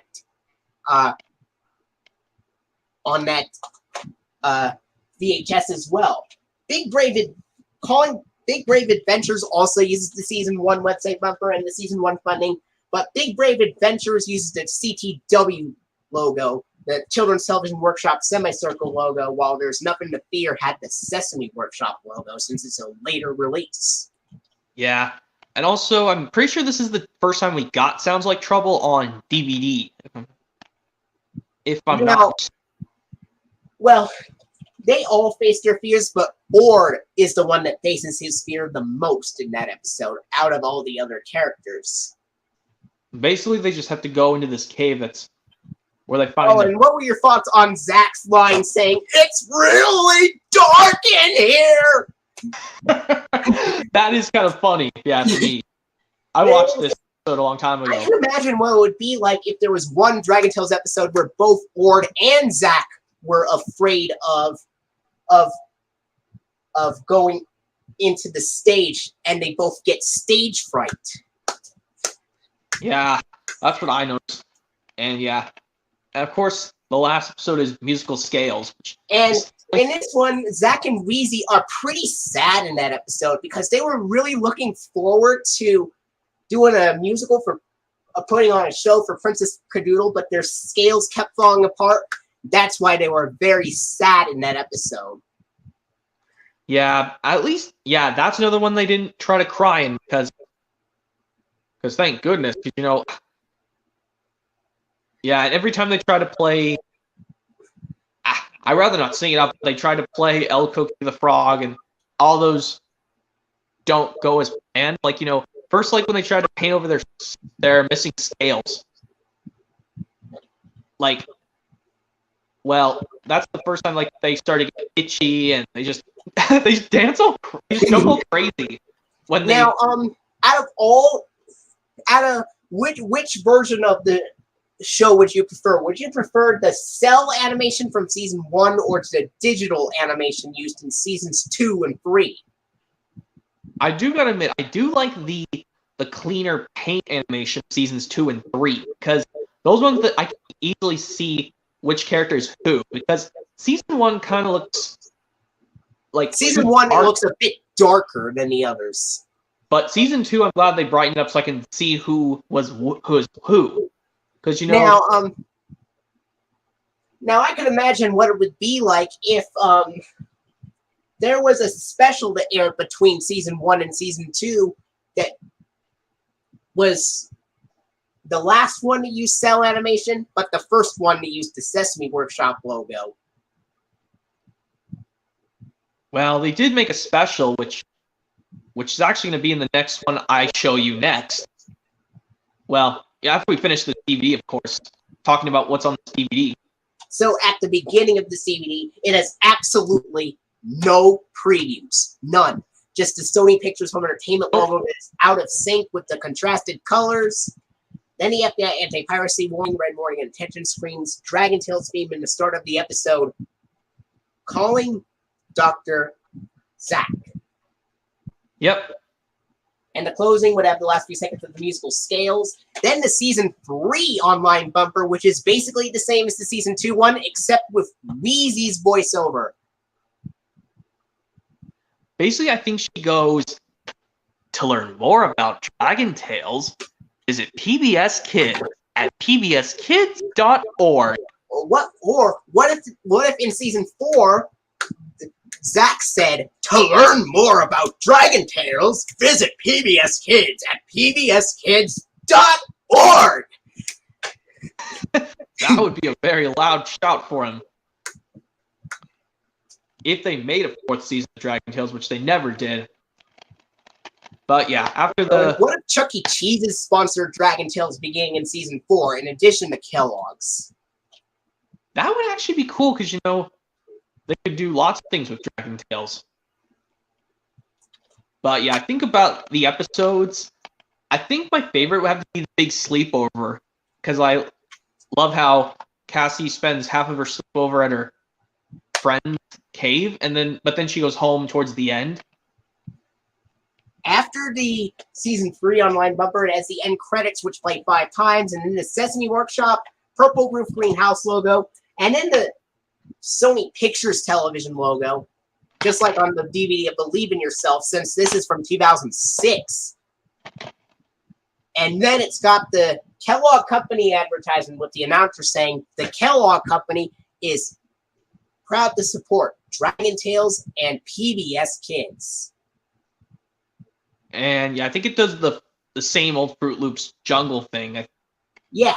After that, it does have the same Kellogg's Fruit Loops Jungle advertisement. Then it has the season 3 funding, which is basically an alternate version of the Sesame Street funding plug introduced in season 36 of Sesame Street, except with a different voiceover saying this program was funded in part by a ready-to-learn, no child left behind grant from the U.S. Department of Education through the Public Broadcasting Service, and by contributions to your PBS station from viewers like you.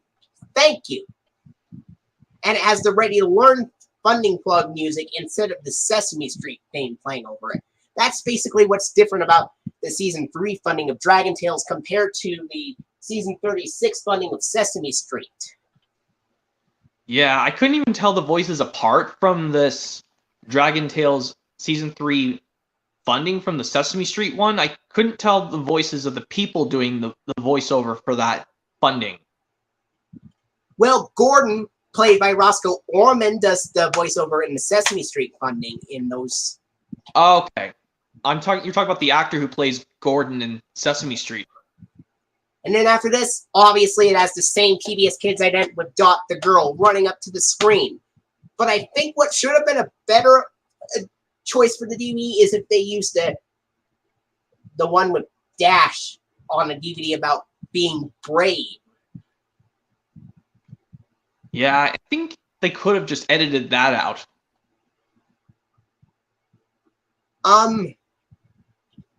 So, yeah. All right. Yeah. Let's see what's so next. MRTP 2003, the stream may be a while, but anyway, next up is the 2001 DVD release of Dragon Tales Let's Share, Let's Play. Oh man, this is what I have too. This was released on August 14th of 2001.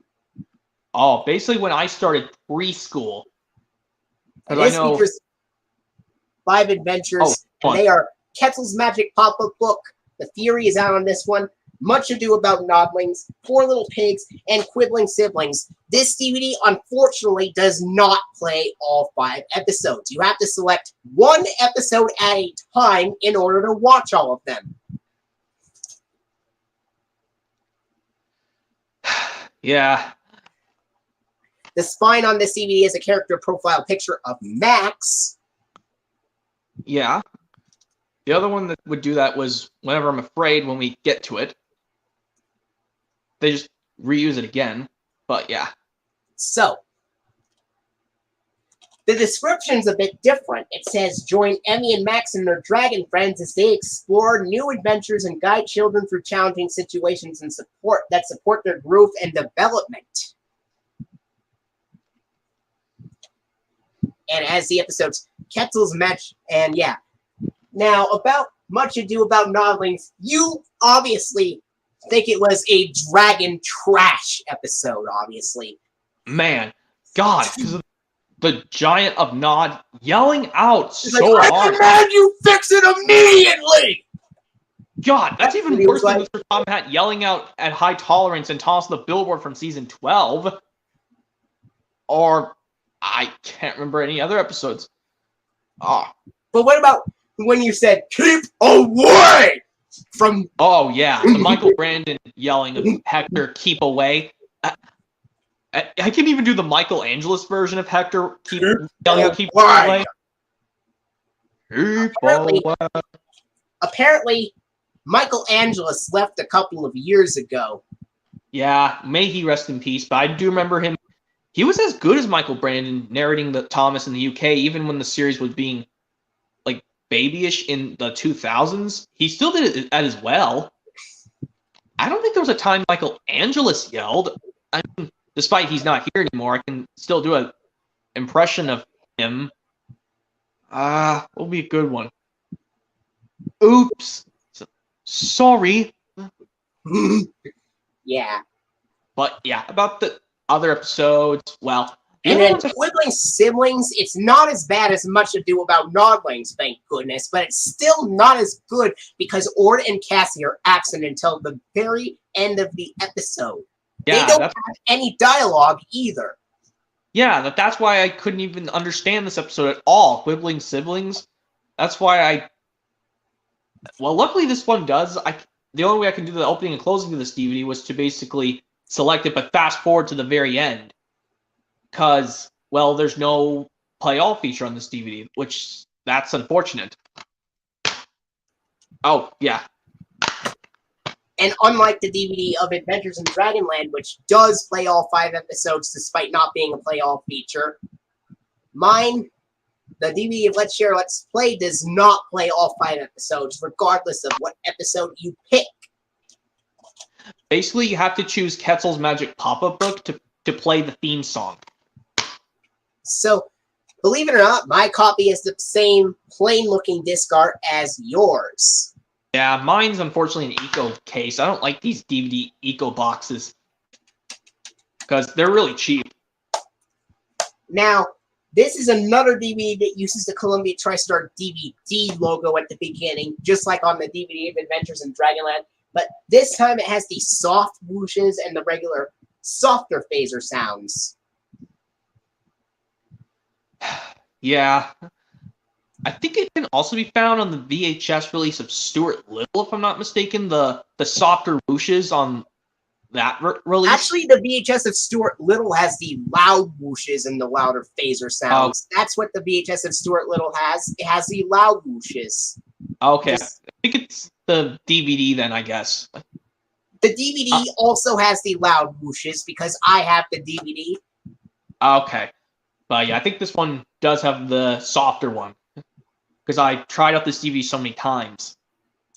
And what were your thoughts on, like, when Zach burst into tears near the end of the episode when Wheezy scared the Jugglebug away? Oh, man. That one was even more emotional. Like, I even felt sorry for him. I mean, they could have just used a way to just take turns. Because there's an episode you'll see when we get to that Dragon Tales DVD, which is a surprise. That one is much better than Quibbling Siblings. Yeah. After the Columbia TriStar DVD logo was shown on this DVD, it has the DVD menu, FBI warning, red warning, and attention screens. And then, of course, the Dragon Tales... It does not have a play all feature. The Dragon Tales theme would only be shown if you select the first episode, Quetzal's Magic Pop-Up Book. But if you select other episodes, it does not have the theme song. Yeah. What are your thoughts? Oh, go on. And the only time you get to see the end credits and the funding and stuff is if you select the last episode. Yeah, that can be really bothering. But yeah, what I was about to say, what are your thoughts on The Fury Is Out on this one? I'd say it is just as bad as No Hitter is. How do you think The Fury Is Out on this one is bad?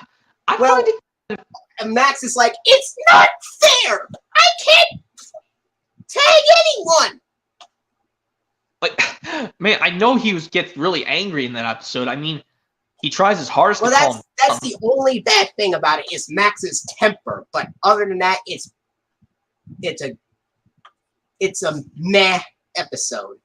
Well, I mean, I found it okay, but the only time I found interesting is that they don't use the Dragonland rhyme to go back home.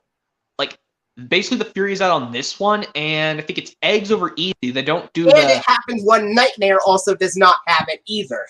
Oh, yeah, okay, that's 3. Like, technically, this is one of the episodes we have on DVD of the 3 of Season 1 that don't use the Dragonland rhyme to go back home. I can imagine what it would be like if there was one episode where Emmy, Max, and Enrique are all absent, meaning there's no Dragonline at the beginning or the end. Yeah, that kind of reminds me of a specific episode where the episode ended off so badly of SpongeBob that, well, I don't even know the episode because I don't watch the episodes after What about the episode? Yeah, like Funny Pants, where SpongeBob can never laugh again. Oh man, I feel sorry for that guy. I mean, he tries not to laugh, and then he just goes. Have you seen the episode Giant Squidward, where SpongeBob and Patrick sprayed fertilizer on Squidward to make him a giant and act like he's a monster? I have. It was kind of funny, I will admit. But, well, the ending didn't seem that great because Squidward was crying hysterically about, and he's like, "You two have ruined my life." Yeah, but at least he got furious at them at the very end, and SpongeBob and Patrick run away all screaming. And what about when Squidward gets crushed by the giant clarinet after he cries about being too small to play it? I found that funny, when it crashed on him. That was funny. But anyway, yeah, let's move on to the next release, which, oh yeah, we have to still do Let's Share, Let's Play. Let me get the DVD back. Now, the closing to the DVD of Dragon Tales Let's Share, Let's Play would have the last few seconds of the episode Quibbling Siblings. Then this is actually the earliest DVD to use the Season 2 funding. The Season 2 online bumper for Dragon Tales, despite being released a year after Adventures in Dragonland, and despite this DVD coming out 2 months after Season 2 premiered, this would be the earliest to use the Season 2 online bumper. Yeah, I think they could have the Season 1 funding, but I guess Sony... And credits the Sesame Workshop Purple Roof Green House logo, which this is the very first Dragon Tales DVD to use the Sesame Workshop logo. Yeah. That's what I noticed, too. And in the Columbia TriStar Television logo, Kellogg's Fruit Loops Jungle advertisement, Kellogg's Frosted Flakes Beach advertisement, and then, of course, the Season 2 funding of Dragon Tales, which makes its earliest appearance as well. And then it has the PBS Kids ident with Dot the girl running up to the screen, just like every single Dragon Tales DVD release. Yeah. Yeah, the same thing. At least the Dash variant was also shown on television broadcasts of Dragon Tales in addition to the Dot one. Yeah, that is true, yeah. Believe it or not, I found out that TV airings of the episodes One Big Wish and Breaking Up Is Hard to Do used the one with Dash thinking. Yeah. About One Big Wish, that one's not actually as bad. I mean, Max cries when he's really big. I can even do the impression saying, "Emmy, I wish I don't want to be big. I want to be big anymore. I want to be my regular size again." Wasn't that Max's second time crying in Dragon Tales? Yes. The first time he cried was in Snow Dragons with Ord. Yeah. Max and Ord were both crying when they got lost and trying to find Quetzal to get to the Snow Dragon. Yeah. Yeah. And I'm pretty sure No Hitter's the only episode where Emmy cries. I can imagine what it would be like if at least Max didn't hit Zack and Wheezy, but I could imagine what would happen if Max hit Zack and Wheezy really hard. Like, my way I could have told you about, like I sent you over saying, what if only Zack cried when Max kicked their tail and Wheezy yells out for Quetzal, basically. And she would go like, "Quetzal!" And then like, "Max has hit us during the dragon game!" And then what if he hit Cassie, Max? And he's like, "Max pushed me!" And then Quetzal would be like, Maxito! no. I am very disappointed in you. I am very disappointed in you. I'm afraid I'm going to have to kick you out of the dragon game until you can learn to get along. To get along. Yeah, and then what I think of, like, when Max says, fine, I'm going home then. And then goodbye, everyone. What if there was actually a sequel to?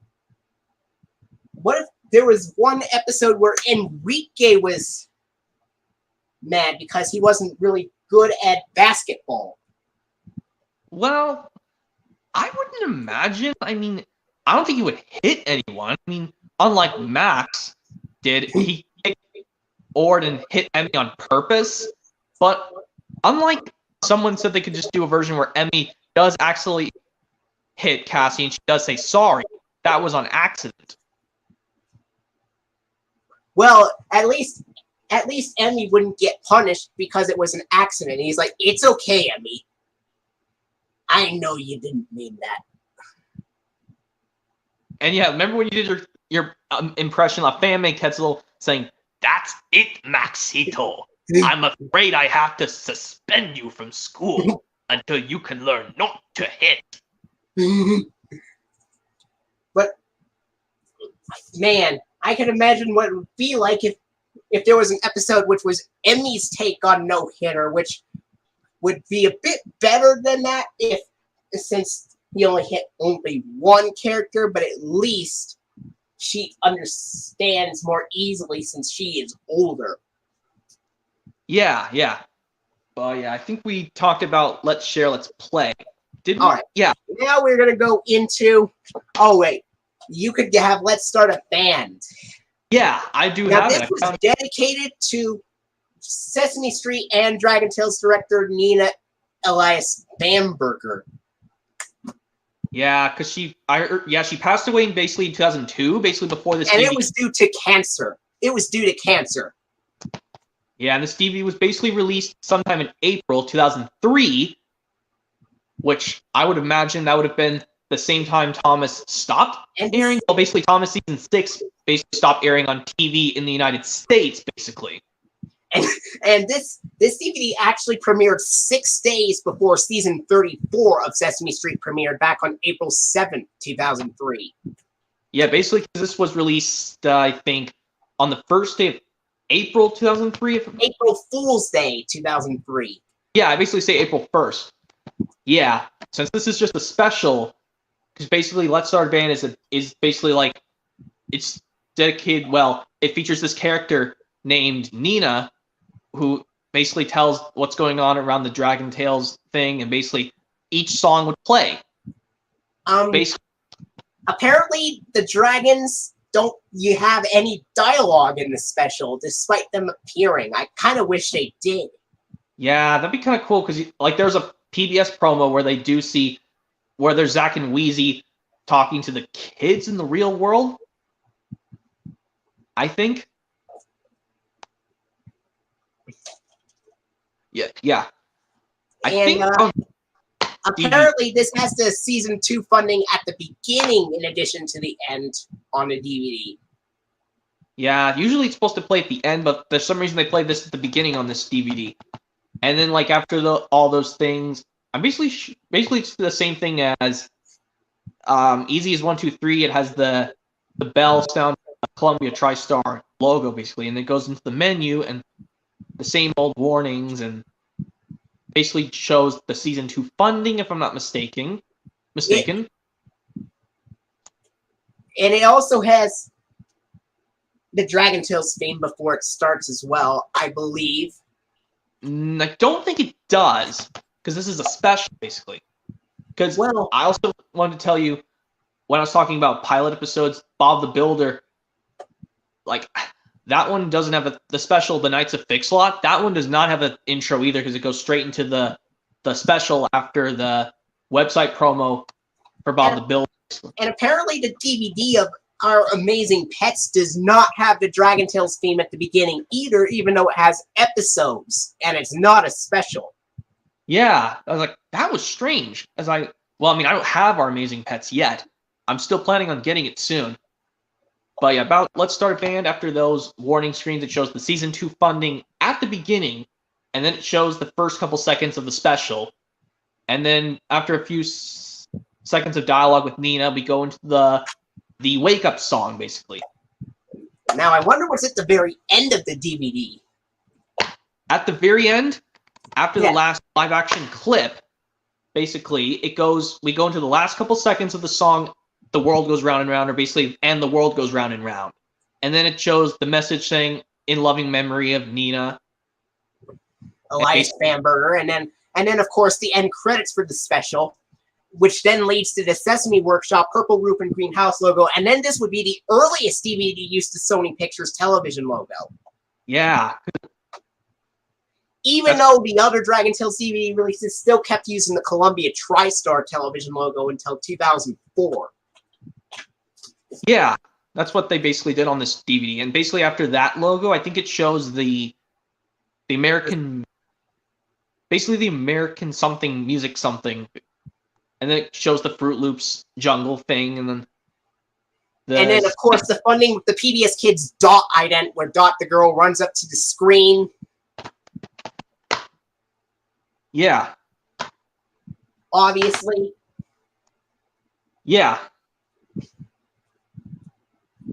All right. Now, we are going into the 2005 DVD release of Dragon Tales Playing Fair Makes Playing Fun, which I know you do not have yet. Nope, I will be getting it soon if I can try to. And it says, Considering the Feelings of Others, from Sesame Workshop and Sony Pictures Television. Yep. Basically.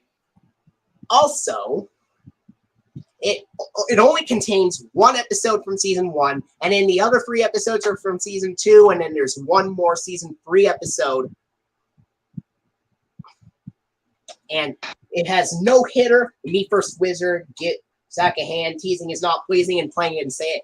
Now, what do I think about no hitter? Well, it is a dragon trash episode. It is very, very, very bad. I'd say it might be even worse than Bully for You. Well, the first few minutes or seconds of the episode is okay. But when Max starts hitting Emmy, like, Max hit me! That's when it starts to go downhill drastically. Well, actually, before it goes to when Emmy says, did not! Like, you know, when Max says, give me the ball, Emmy. And then Quetzal comes in, and then later on, Max hurts Ord's tail, and then Ord becomes a big crybaby, saying, "You hurt my tail." That's what Ord was. He was a big crybaby in that episode. Yeah, basically, you told me how Ord said to Quetzal when he cried when Max kicked his tail.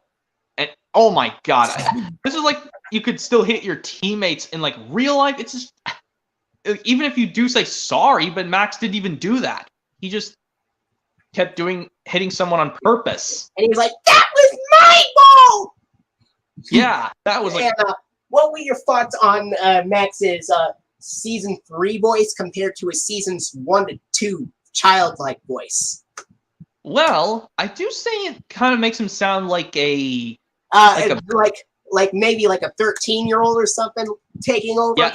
I think if Max continued doing it like in season 4, his voice would be way too mature to continue doing that after season 3.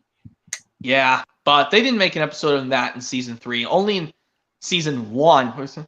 Yeah, and I know Quetzal says this after Max kicked Ord's tail after getting so angry. You're going to have to come out of the game for a while. You see how sad Ord was when you hit him, Max?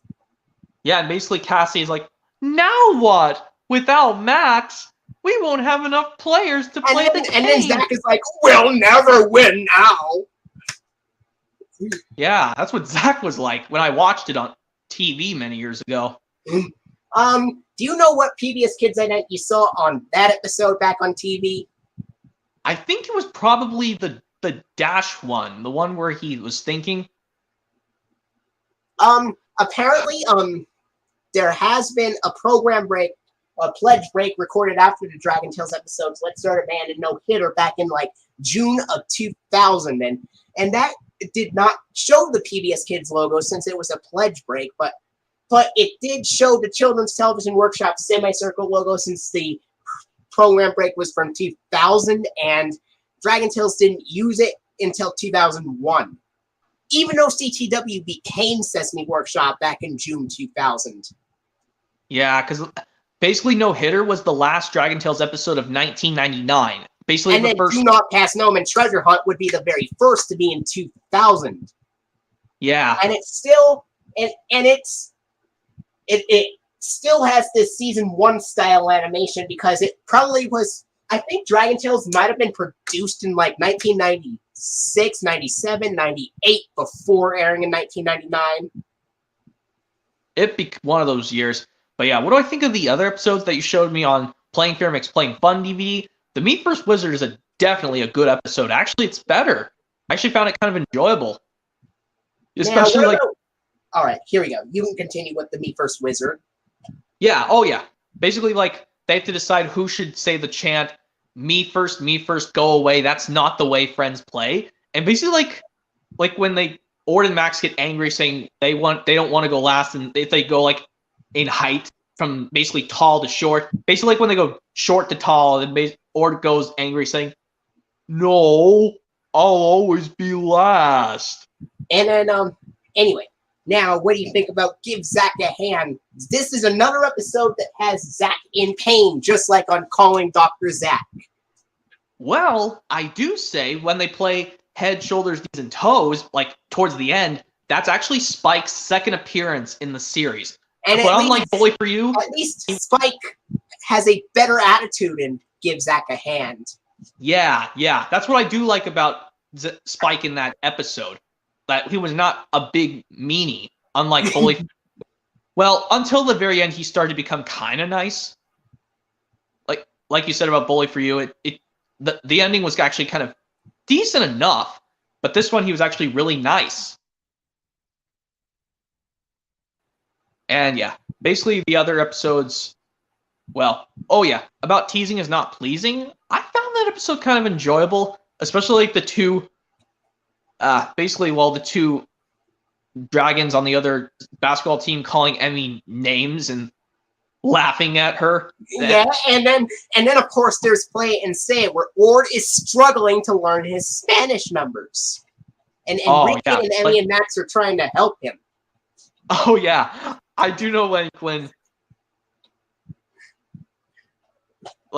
Ord was saying, "No, Quetzal's making me learn numbers in Spanish, and I'm having a really hard time learning." I realized that in seasons 2 to 3 of Dragon Tales, and some of the later season 1 episodes, Ord kind of sounded more like Patrick Star from SpongeBob rather than a teenager.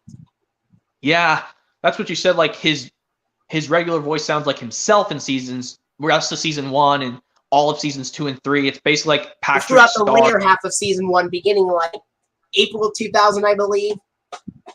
Yeah, basically that's what it aired through. But yeah, I think basically all the episodes of 2000 of Dragon Tales, I think Ord sounded more like himself. And what if there were a few season 4 episodes of Dragon Tales where Ty Olsson was unavailable, so Bill Fagerbaki, who did the voice of Patrick Star, had to take over voicing Ord for a few episodes? That'd be kind of interesting, because then we could just have the same guy who basically, if you watch this Disney direct-to-video sequel, Lady and the Tramp 2, Patrick Star's voice actor voices one of the junkyard dogs who basically, if you've seen that sequel, you know what I'm talking about. Did you know that Bill Fagerbaki also appeared in The Hunchback of Notre Dame, voicing one of the soldiers? Oh, yeah, I did watch Hunchback of Notre Dame a long time ago. I kind of like that movie. But yeah, about they said about using Patrick Star's voice actor to do Ord in season 4 if Ty Olsson was unavailable, or if Chantal Strand was not available to do Cassie. I wonder if Andrea Libman appeared in some Disney films. That'd be kind of cool. Well, yeah. about Play It and Say It, I do love that episode where they have to basically see the numbers in Spanish. Anyway, now here's how the DVD opens and closes with. It's got the 2005 Sony Pictures Home Entertainment logo, which this is the first Dragon Tales DVD to use that logo. Yeah. That replaces the Columbia TriStar Home Entertainment logo. And then the FBI anti-piracy warning. There's absolutely no previews at the beginning of the DVD. Red warning and attention screen. Dragon Tales theme in the start of the episode, no hitter. And the closing would have the last few seconds to Play It and Say It. Then it has the Season 2 website bumper with Ord's voiceover. Even though it was released in 2005, and even though it was released a few months after Season 3 concluded. And then it has the end credits, the Sesame Workshop Purple Roof Green House logo, the Sony Pictures Television logo from 2002, which appears on the DVD as it is a later release. As releases from 2004 and onward use it. And then it has the Kellogg's Fruit Loops Jungle advertisement and then the Frosted Flakes Beach advertisement. And then, surprisingly enough, it contains the Season 2 funding of Dragon Tales instead of the Season 3 funding. It wouldn't be until January 2006 where they start using the Season 3 funding with Say Hola to Enrique. Yeah, we're about to actually maybe get to that release. I'm not sure. But if there's still ones we got to do that next, that's good. Because I do have Say Hola to Enrique, but I'm not sure if we're there yet. You could show that. Oh, you could show that after I show Playing Fair Makes Playing Fun. After the Season 2 funding, it has the Dot ident from 1999 where Dot the Girl runs up to the screen. Just like every single Dragon Tales release, which I kind of wish they switched it up on some of those releases.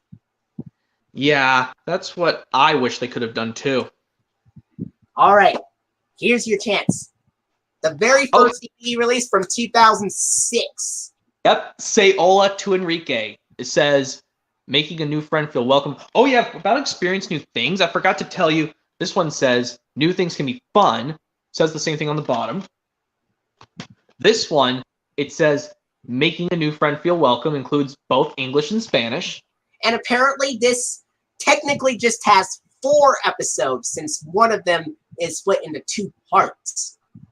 Yeah, the spine has a profile picture of Enrique. Which makes sense because it's about Enrique.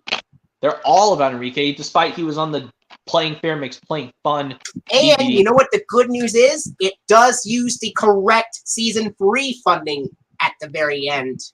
Yeah, this basically contains the episodes To Fly with a New Friend Part 1 and the other part To Fly with a New Friend Part 2, which is basically just the same episode just in 2 parts. Feliz Cumpleaños Enrique, Super Snow Day, and All Together Now. And Feliz Cumpleaños Enrique is one of the only episodes to have Enrique crying.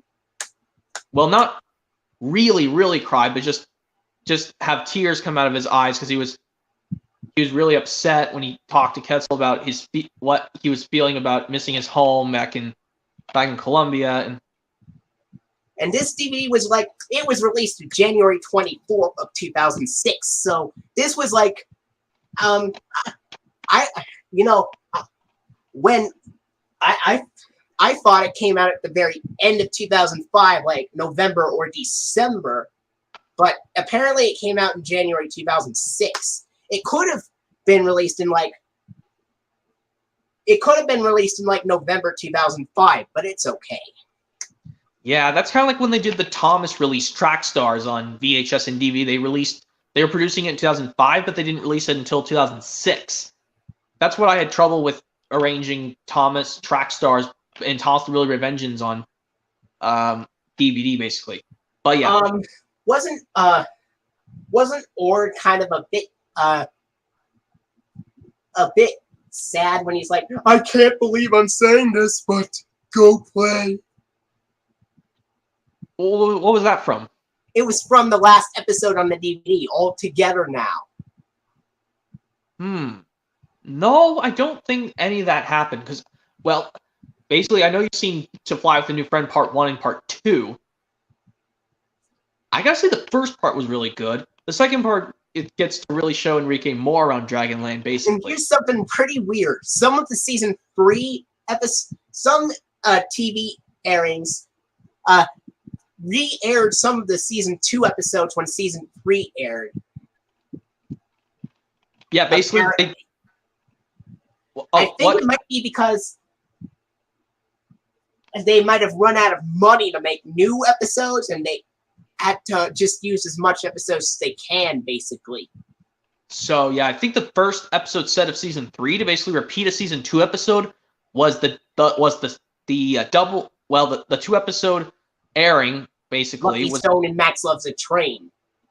No, actually it was flip flopping Just for Laughs, which goes after Itching for a Cure and The Big Race. Basically, Just for Laughs is the first repeated episode of season to be repeated in season 3. Basically.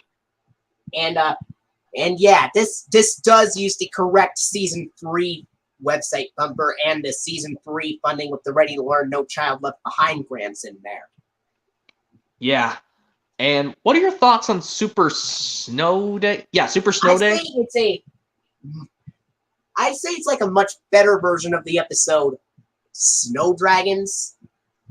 I kind of agree too, because I've seen a snowman for all seasons. Except with Cassie and Zach and Wheezy and Emmy and Enrique added instead of just Ord and Max and Snow Dragons. Yeah, well, unlike in My Way or Snow Way from season 1, or a snowman for all seasons from season 2, because basically My Way or Snow Way is basically the first appearance of Chili the Snowman, basically. And yeah. Oh. And so now we get into there's another sing-along video coming up after this one. Oh yeah, I do have that one. Oh yeah, before we get to that, we gotta show you the disc. We have this is basically just a squish up version of the poster art from the front cover, except with just the kids instead of the kids and the dragons. Yeah, just well, on Let's Be Brave, it just has the dragons on the disc, and the kids are not on the disc. That's basically opposite. Okay.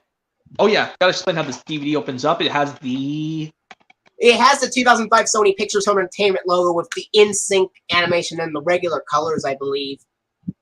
Yeah, basically, and I think there's previews. If not, then well, I think one of them is for the Sony Pictures Family Fun trailer with All Dogs Go to Heaven, the Berenstain Bears, Dragon Tales,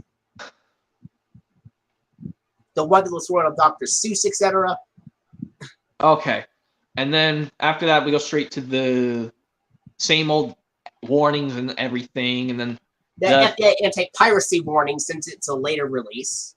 Oh, okay. Yeah, okay, that one. And then basically, yes, the theme song again, and it goes to the first few minutes of To Fly with a New Friend Part 1. Basically. The closing is pretty much the same as the DVD of Let's Be Brave, except with different title cards in the credits and stuff like that. And they're all from Season 3 instead of just using one from Season 3 and the rest of them being from Season 1, the cell animation. Yeah, and basically, basically the closing, it's basically the last few seconds of All Together now. And then it has the same stuff as the DVD of Let's Be Brave. Yeah, and then the credits. Basically, they don't even show the titles of the episodes in the credits.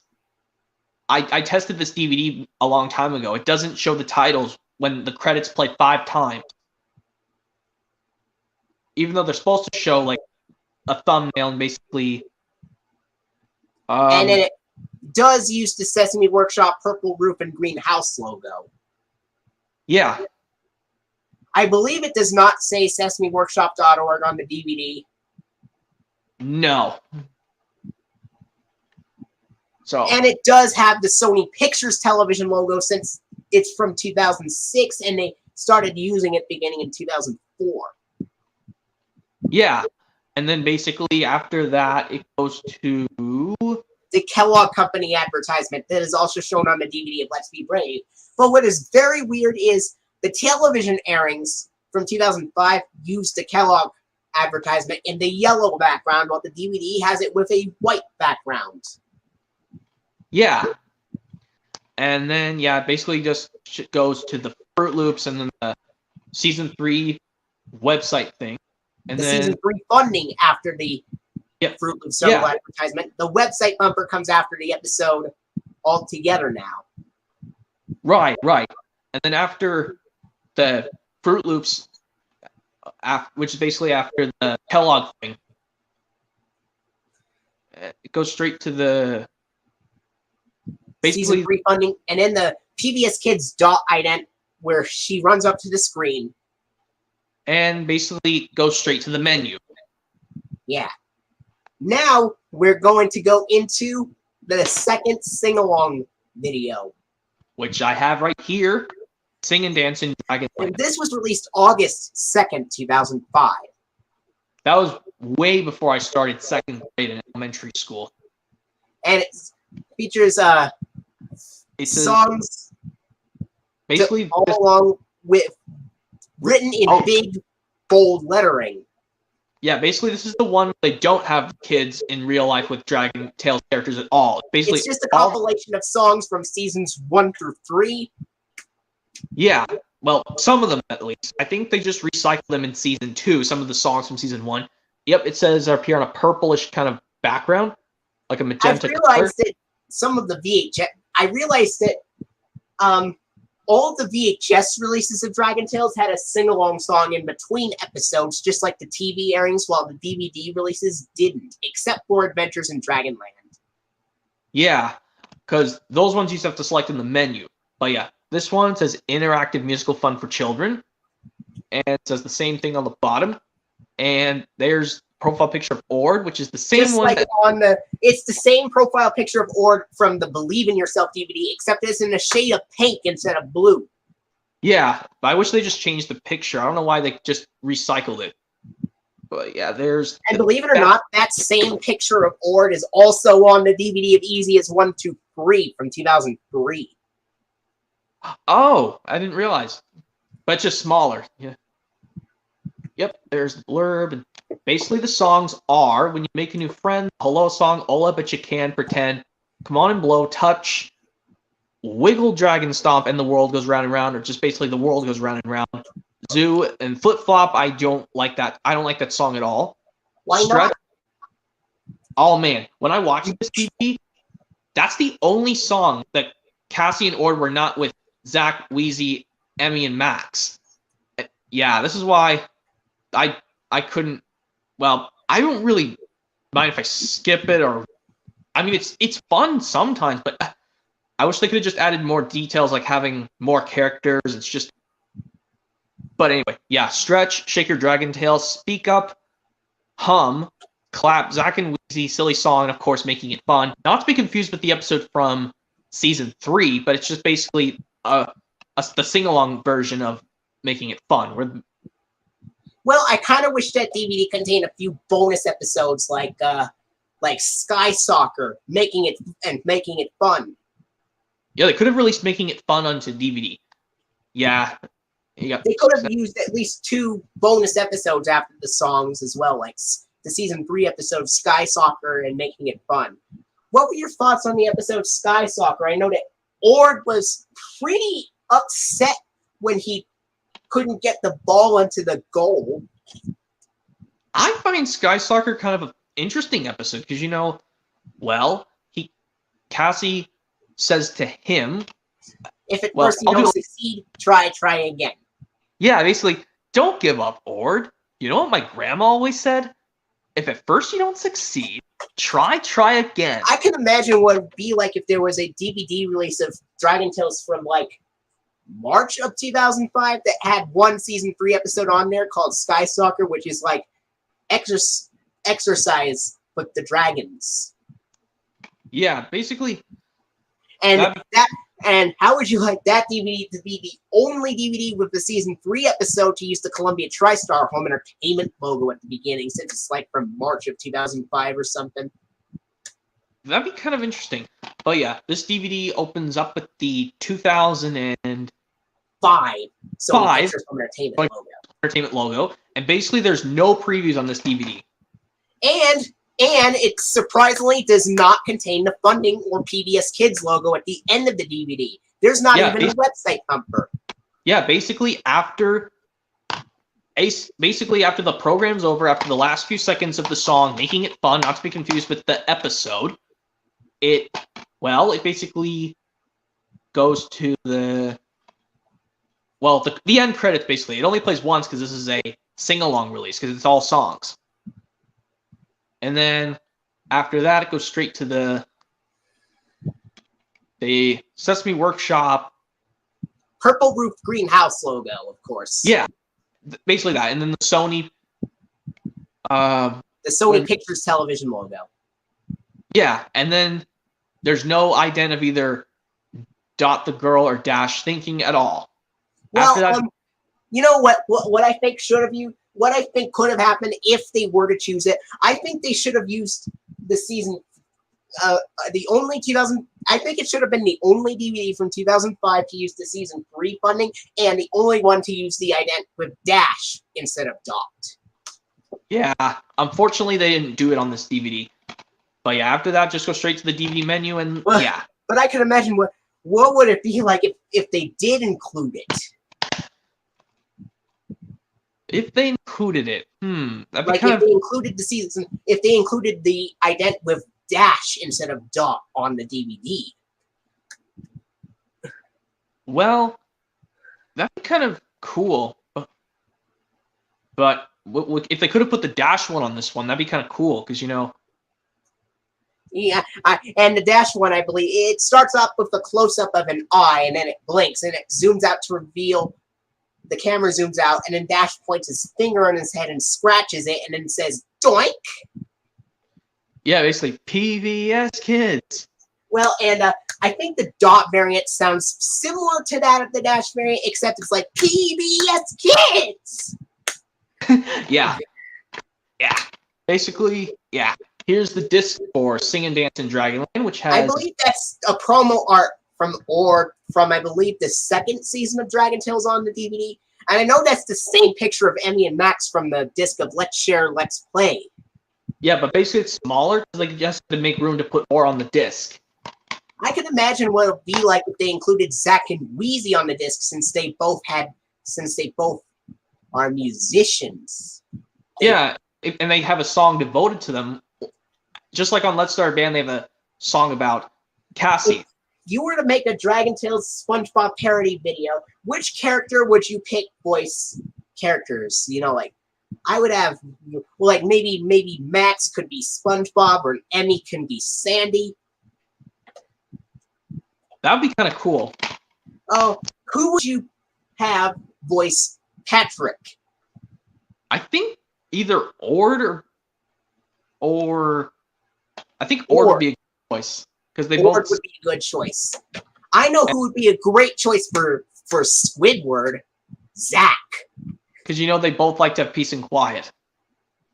That's the perfect choice, because, you know, they both like to be silent and have some peace and quiet. And I can imagine if they made a spin-off series of Dragon Tales, which had dragons be a bit older, with Zach being voiced by Roger Bumpus, who did Squidward this time. Yeah, that'd be kind of interesting. Yeah, my thoughts on Sing and Dance in Dragonland. It's a cool release, despite that one I told you about. Now we go into the DVD releases from 2003 with season 2 episodes. Okay. Oh, the one I have? Oh, yep, the surprise. We can solve it together and we can work it out. I have one of them. Da-da-da-da-da. We can work it out. This DVD was released July 29th, 2003, a day after I turned 3. Oh, wow, lucky you. This came out after I turned 5 years old, basically, so I was close to starting kindergarten. Yep, it says right there, from Sesame Workshop and Sony Pictures Television. I think this picture is based off of the episode Breaking Up Is Hard to Do, in which Ord does cry in that episode. Basically, well, I'll show you why in a sec. I'll tell you the episodes first. It's on a darkish blue background. You've got the episodes are Cassie the Green-Eyed Dragon, which is my all-time favorite episode of season 2. And you know, Cassie the Green-Eyed Dragon is the only season 2 episode to have Cassie crying. Well, yeah, basically, and it's the only time. It's the first appearance we see of Finn, Cassie's little baby brother. I can imagine what Finn would be like if he appeared in season 1. That would have been possible, but I guess they didn't have enough money to budget his cell animation model. So they just introduced a sequel to Baby Troubles, where this time Ord had trouble from figuring. I think Finn's Blankie might have been a sequel to that of Baby Troubles. Well, at least Baby Troubles. Well, you'll see in a minute. Yeah, the other episodes where you have So Long Solo, which I think is better than Quibbling Siblings. Breaking Up is Hard to Do, which you told me about this. You can tell by the picture that they're doing artwork from. And bonus episodes, The Grudge Won't Budge and Remember the Pillow Fort.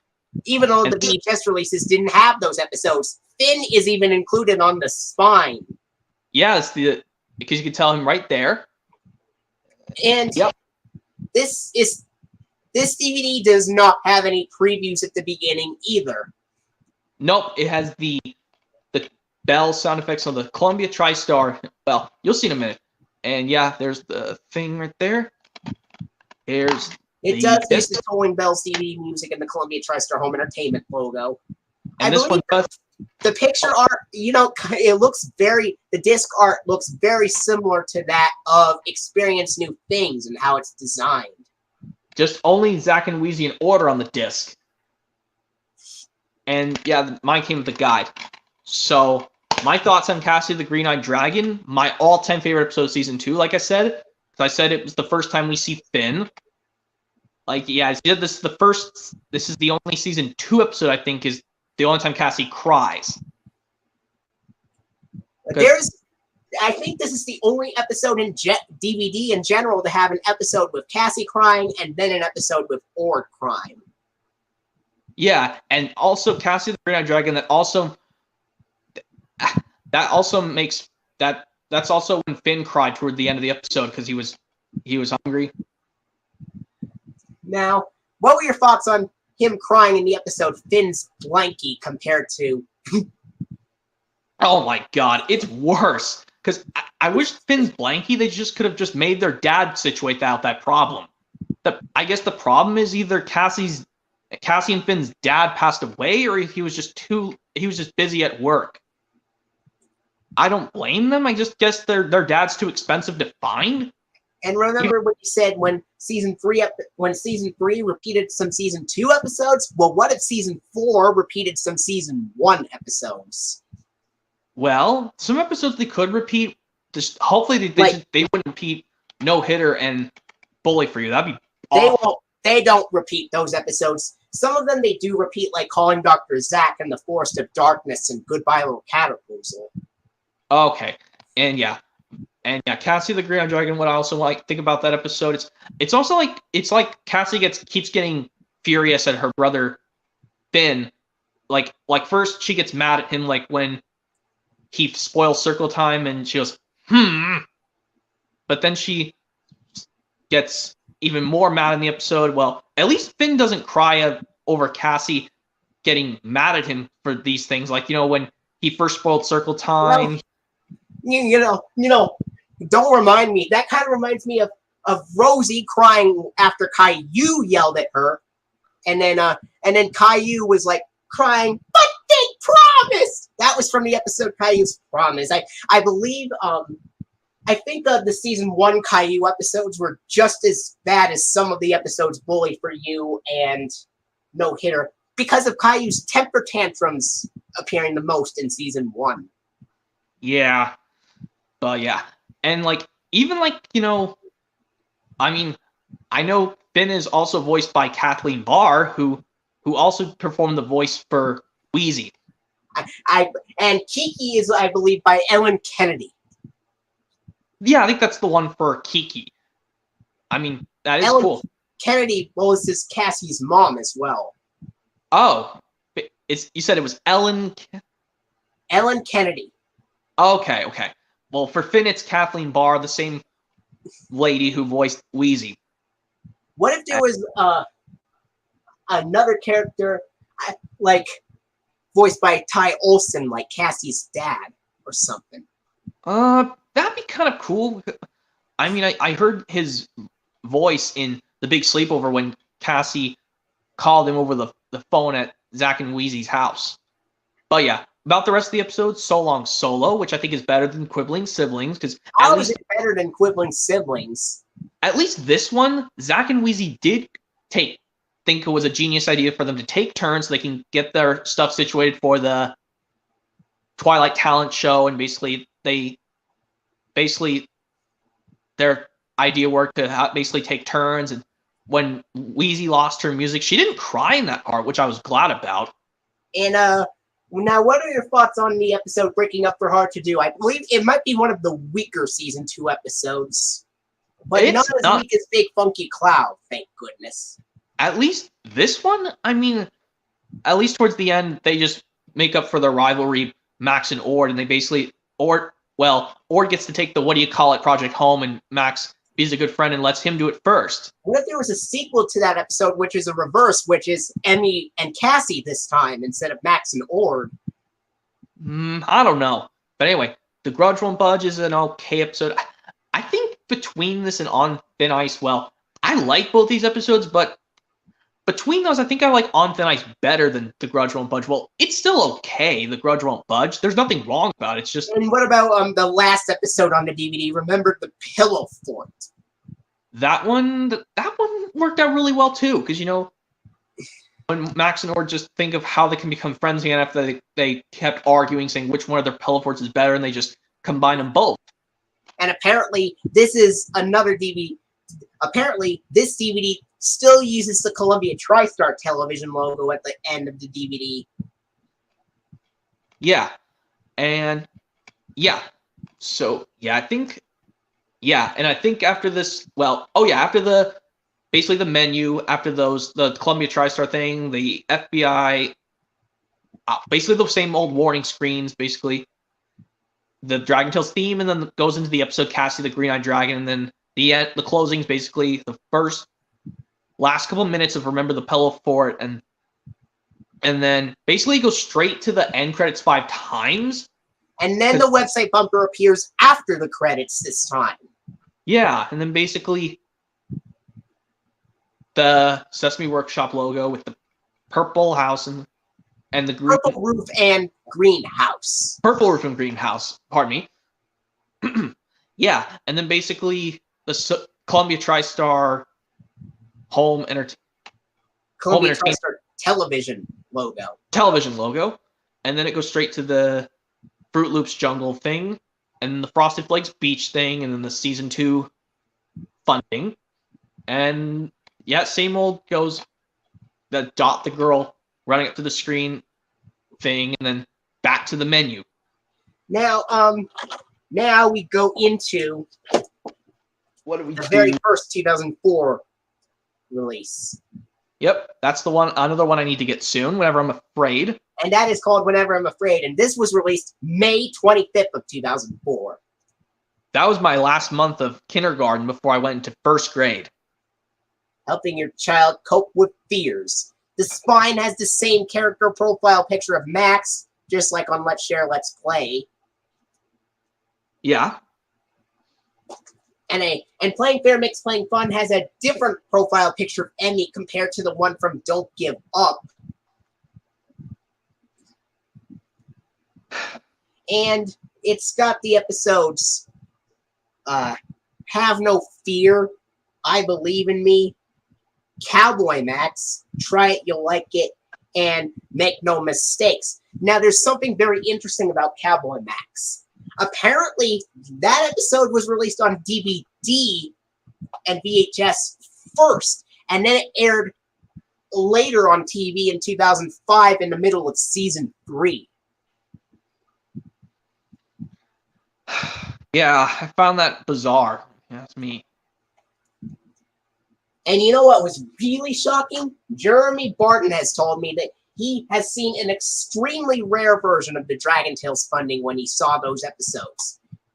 It had basically the same grants and everything as the regular season 3 funding, except instead of viewers like you, it had Corporation for Public Broadcasting being shown on the orange background centered on the screen, just like on season 36 of Sesame Street, and it had And the last part of it had the season 2 voiceover saying, through the Corporation for Public Broadcasting. And believe it or not, these episodes actually ended with the dash ident on television airings. Yeah.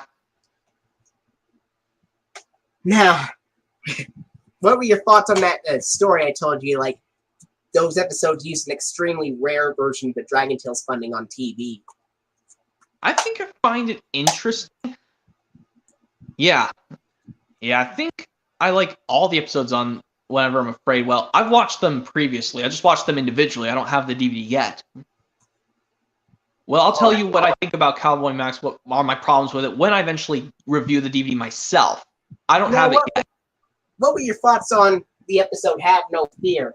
At the very end of the episode, Cassie is sad about the butterfly being lost, and then basically the story of how afraid he was of finding one. Yeah. Yeah, at least she was happy to have BB back. That's her Butterfrog's name. What, she was pretty sad when the Butterfrog was lost. Yeah, but at least that one, she also didn't cry.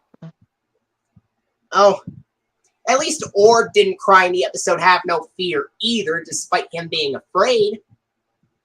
Yeah, like when he says, Emmy's right, I'm afraid of butterfrogs. Well, yeah. And what are your thoughts on the episode, I Believe in Me, where Cassie faced her fears on being in the stage? Well, that one is kind of a decent plot, because you know when she was disappointed. I'm gonna turn on the light real quick because it's getting dark and. Okay, yeah, I know it's different time zone. Yeah. Well, anyway, yeah, I'm just staying right here. I'm just thinking of what to think about I Believe in Me. Like, I thought about the plot, and yeah. Yeah, like I said, the plot. What are your thoughts on the episode, Cowboy Max? I find it okay. Well, like I said, I'm probably not going to explain it out just yet, because I haven't reviewed the DVD yet. I don't have the DVD yet. Well, like I said, I found it okay. It's not bad or anything. It was just enjoyable, but I think I felt sorry for when Max fell off one of the rides on the carousel. And what are your thoughts on the episode Try It, You'll Like It, where Zach is afraid to try some new things? Well, that one wasn't actually too bad either. Because, they tried it, he wasn't afraid of it at all. Well, it's kind of like the season 2 version of the episode Zach Takes a Dive, where he was afraid to go swimming. Yeah, basically that's a different version of Zach Takes a Dive. And now, what were your thoughts on the episode Make No Mistakes, where Max forgets his lines and he gets scared of forgetting them again and making mistakes? Well, I find it some parts were kind of funny. Like, when this plant says Mamma Mia and then Ord goes, Mamma Mia? That's kind of like when Mario says the phrase Mamma Mia. Mamma Mia! Yeah. Well, anyway, yeah. The other one's like when Ord makes the funny, when he actually says, well, that would be just cookie. It kind of reminds me of when Cookie Monster said, Cookie! Nom! Well, yeah. And then, yeah, like everyone learns that it's okay to make mistakes because we all do it. Yeah. And here's the disc for Whenever I'm Afraid. It just has Max on the disc for some reason. No other character besides Max. Yeah, I think that's the only disc to have Max on the. They only released to have Max on the disc. And this DVD uses the Columbia TriStar Home Entertainment logo with the Tolling Bells DVD music.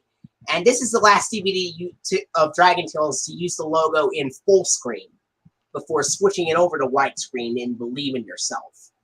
Yeah. And then it has the same previews, except it does not have the Columbia TriStar Family Fun trailer, unlike Believe in Yourself, which did. Yeah. And the FBI warning, red warning detention screens, Dragon Tales theme in the start of the episode. Have no fear. And the closing to that DVD has the last few seconds of the episode, make no mistake, the season 2 online bumper, the end credits, which play 5 times, and then there's the Sesame Workshop purple roof and green house logo. And then something very weird happens after the Sesame Workshop logo. Yeah. You know what that is? After the Sesame Workshop logo, it has the 2002 Sony Pictures television logo, but it incorrectly uses the Columbia TriStar television logo's audio playing over it. Yeah, I found that bizarre. Because, like, I know on later Dragon Tales DVDs, they do play the correct music. Like, beginning with Believe in Yourself, they played the correct music. But here on this DVD of Whenever I'm Afraid, the Sony Pictures television logo uses the Columbia TriStar television logo's music instead. Yeah. And then, of course, the Kellogg's Fruit Loops Jungle advertisement, the Frosted Flakes Beach ad, and the Season 2 funding. And then the PBS Kids ident with Dot the girl running up to the screen. This would be the last DVD to have a black screen for 1 second before the Dot ident appears, because beginning with Believe in Yourself, the funding cut directly to the Dot ident from 1999. Okay. yeah. I get it, yeah. Now there's one more Dragon Tales DVD release left to show, and that is this. Oh, yeah, this one. The one I have as well.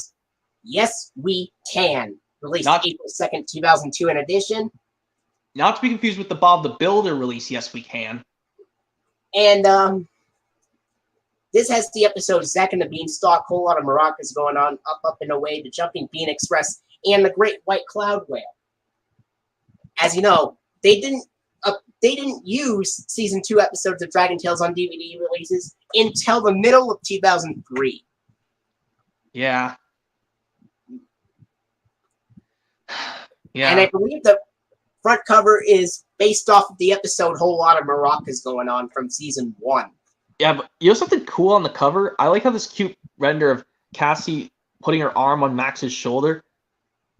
Someone mentioned that was a cute thing. Like if you watch those segments of Elmo's World, you know what I'm talking about. Like, you know when Elmo kisses the baby and laughs because he asks the baby, how do you do this thing? Well, if you watch what are your thoughts on the scenes in Elmo's World where Elmo opens the door and the door makes wacky sound effects? Those are the best parts of the whole segment of Sesame Street. They were like... Basically like what comes out and what they're learning about today. Yeah. And some of those episodes, especially some of the earlier episodes from Season 1 that had the pale design of Elmo's World, like in balls, a cascade of balls topple over Elmo after he opens the door. And then, for example, in the books episode, there's an avalanche of books that fall out of his closet. And well, yeah, back to the Dragon Tales DVD. Yeah, but the spine has a character profile picture of Cassie. This is the only one to have Cassie on the spine. Yeah. Here's the spine. This is the only DVD to have Sid Sycamore on the spine. Yeah, basically on the back cover, basically. Yeah. And, yeah, what do I think of these? Hey, this tree joke cheer you up? You're getting real good, kid. Yeah. Yeah. What do I think of... Well, yeah. What were your thoughts on this scene in Zack and the Beanstalk? Is like, well, if you can't learn to play music, then you and the birds will stay here and play for me. Well, I gotta admit that wasn't as bad as Much Ado About Nothings. That was the only thing I found okay about Zack and the Beanstalk, despite I didn't like it with just, you know what I'm talking about. What if there was a episode where Mungus and the Giant of Nod both appeared? I don't know. But yeah, about the other episodes, I do like Whole Lot of Maracas Going On. Up and Away is a good one, too. Not to be confused with the Thomas episode from Season 15, which a lot of people say is the worst CGI Thomas, in full CGI Thomas episode. The absolute worst. But yeah, this version... Brandon narrates that episode in the US as well, as it's from Season 15. It Yes. wouldn't be until season 17 where Mark Morgan narrated in both the UK and US.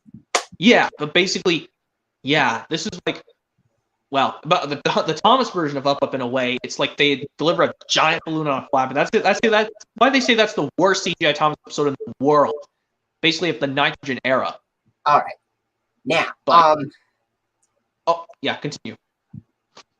here is the disc, and that has a picture of Max and Ord on the disc, which is the reverse of the DVD of It's Cool to Be Me. And at the beginning, let me tell you an interesting story. I first got this DVD back in like 2003, but then but around sometime in like 2004, 2005, it got badly scratched. And then I got it again back in 2014. Yeah, I think it was before or after you turned 14. Oh, it was before, because I got it in like April 2014. Oh, okay.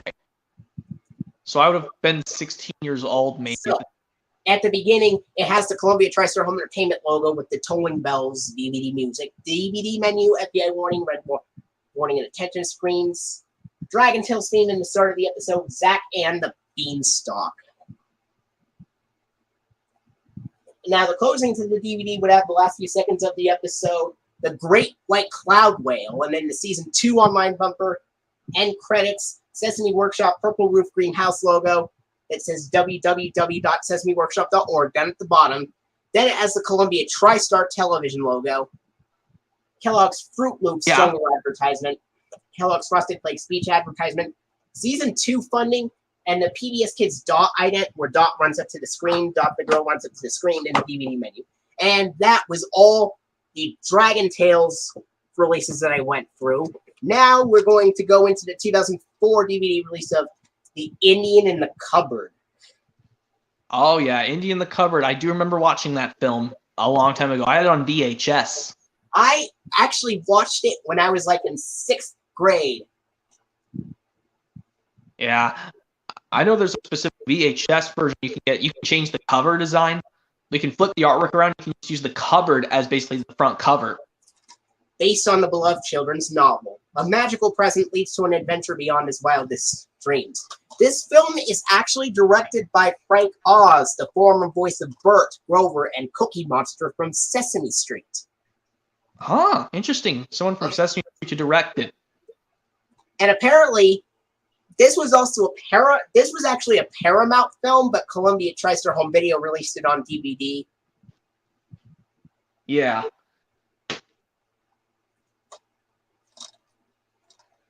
And it says, the most amazing adventure is awaiting. Are you ready to unlock the secret? This film is rated PG for mild language and video images of violence and sexy dancing. And it's approximately 96 minutes. This is a 2004 reprint because the DVD originally came out in July of 2001. Basically after I turned 3 years old. And here's the disc for The Indian in the Cupboard. And at the beginning of the DVD, it has the 2000 Columbia TriStar Home Video logo with the word DVD at the bottom. And it has the soft whooshes and the regular, softer phaser sounds. And then, of course, the DVD menu. And then, of course, the black PG rating screen, FBI warning, red warning, and attention screens, Columbia Pictures logo with the opening theme of the film without the Sony Pictures Entertainment Company byline. Yeah, after the 1993 Columbia Pictures logo, we go right to the film. Speaking of which, what if they actually made a film, a Dragon Tales film, released in theaters in like November of 1999, and then coming to DVD and VHS in like March or April of 2000? That'd be kind of interesting because, well, we had a Thomas the Tank Engine theatrical movie, Thomas Magic Railroad. Well, the Dragon Tales film could basically come out in the spring of 2000 on VHS and DVD if they did make it. Basically, like on VHS and DVD months before Thomas and the Magic Railroad came out in theaters. Actually, it would be like come out November 1999 and then come out in like February 2000, which is like early winter 2000. Okay, so basically, yeah, basically like a few like 5 and so months before Thomas Magic Railroad came out to the theaters. All right. So that's actually 9. That's actually like 9 months before. It was actually 8 months before it was released on VHS and DVD, and 5 months before it was released in theaters. And how would you like that film to use an interesting variant of the? How would you like that film to use the 1984 TriStar Pictures logo make a surprise comeback appearance, except instead of the Pegasus, it's Max riding on Ord. That'd be kind of cool.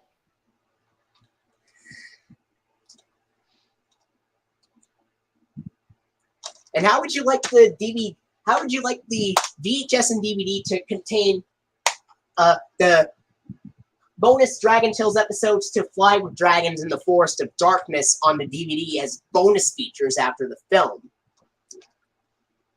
That would be kind of cool.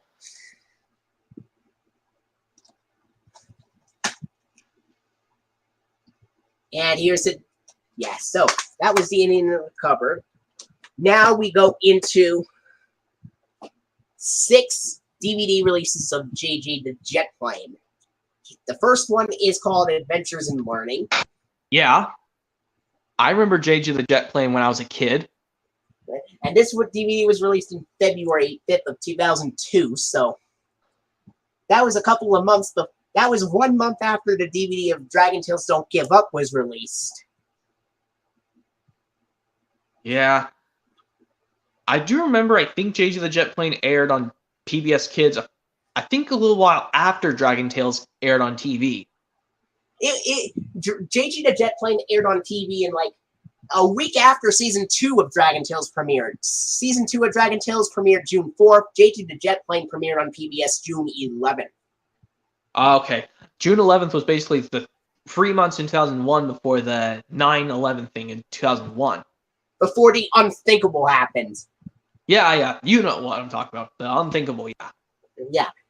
It's got the episodes of Trip to Skylandia, JJ's Butterfly Adventure, JJ and the Magic Books, Tuffy's Trip to Pangabula, and Tuffy's Adventure in Pangabula. And here's the disc for JJ the Jet Plane, Adventures in Learning. And at the beginning of this DVD, it has the 2001 Columbia TriStar Home Entertainment logo with the Tolling Bells DVD music, DVD menu, FBI warning, red warning and attention screens, the Porchlight Entertainment logo, JJ the Jet Plane theme, and the start of the episode of Trip to Skylandia. And the closing to the DVD would have the last few seconds of the episode. Tuffy's Adventure in Pangabula, the JJ the Jet Plane website bumper, which the DVD and VHS releases of JJ the Jet Plane by Columbia TriStar Home Entertainment from 2002 do not use a voiceover on there. However, television airings had an announcer saying, "To fly away with JJ and all of his friends at Tarrytown Airport, join us at pbskids.org for takeoff." And there exists another version which had different music in that website bumper on TV airings as well. And then, of course, there is the end credits with the Porchlight Entertainment, Wonder Wing, Modern Cartoons, Wonder Wings, and Nightscope Family Films logos. And then the PBS Kids ident with Dot the Girl running up to the screen. This is another show that Columbia TriStar released to use the Dot ident on some of the DVD releases. And then after that, the Columbia TriStar Home Entertainment logo appears again with the Tolling Bells DVD music after the PBS Kids ident. And apparently, all TV airings of JJ the Jet Plane use the Dot ident.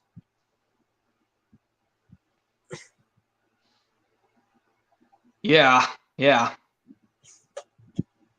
Unlike Dragon Tales, which had some TV airings which had some episodes using Dash and some using Dot. I think Dot was more common on Dragon Tales than Dash was.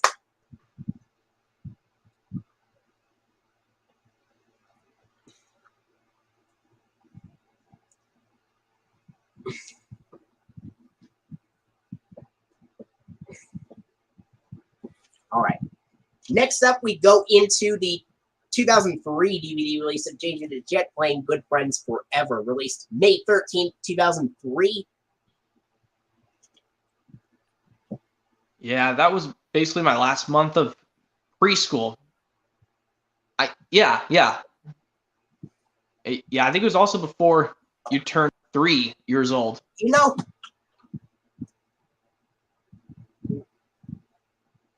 You know what came out? You know which DVDs came out 3 days before your 5th birthday? I'm not quite sure what came out June 2003 before June I was. 10th, 2003. That's what I'm talking about. I'm not sure. Let me show you real quick. It was these DVDs of Arthur. Yeah. These all were released June 10th of 2003. And today they turned 19 years old. Yeah, that is a plus.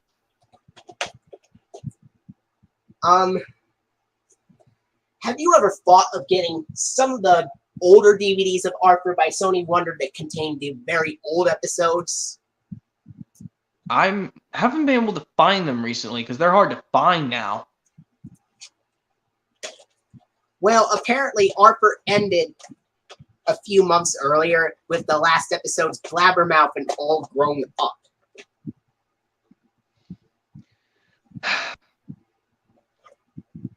And to any Arthur fans out there, if you were sad that Arthur ended, I understand.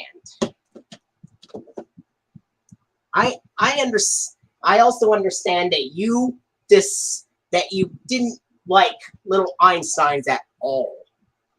Well, I liked it when it first came out back in 2005, but yeah, I didn't really like it that much anymore. That's why I don't have it on DVD anymore. I got rid of my DVDs.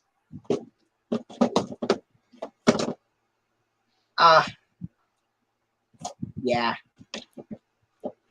And also, I'm going to go back to the DVD of JJ the Jet Plane Good Friends Forever. Now, at the beginning, now, if you look at the disc, it's actually colored. Just like some of your 2003 Dragon Tales releases, like We Can Work It Out.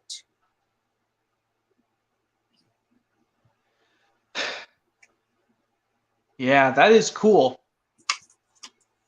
And it's got the 2001 Columbia TriStar Home Entertainment logo with the Tolling Bells DVD music at the beginning. Then it goes to the DVD menu, FBI warning, red warning and attention screens, Porchlight Entertainment logo, Modern Cartoons logo, JG the Jet Plane theme, and the start of the episode, Grumpy O'Malley. And the closing to the DVD would have the last few seconds of the episode, Missing You, on the and then of course the JG Jet Plane end credits with the Porchlight Entertainment, Modern Cartoons, and WonderWings.com logos, and then of course the Columbia TriStar Home Entertainment logo with the Tolling Bells DVD music yet again, and a DVD menu.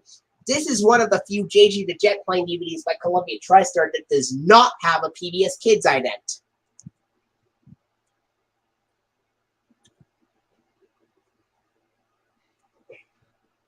I do know that Porchlight did get put onto Leapfrog DVDs, which I unfortunately didn't. What if PBS made a Leapfrog TV series back in 1999? That'd be kind of cool, but they just made like featurettes on these kinds of like 5 or something things, because the finale of the original characters was a Christmas special.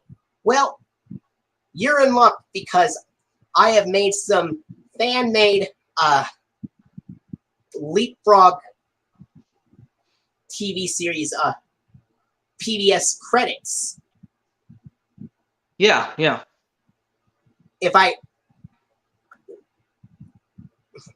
And I could send them to you in case you want to.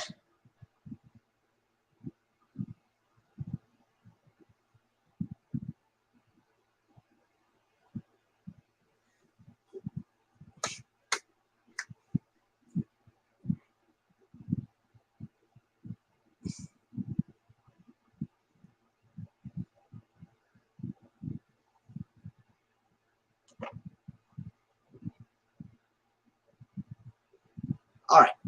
I made some fan-made Leapfrog series and credits videos for you on Archive. It's a fan-made show called The Adventures of Leap and Friends.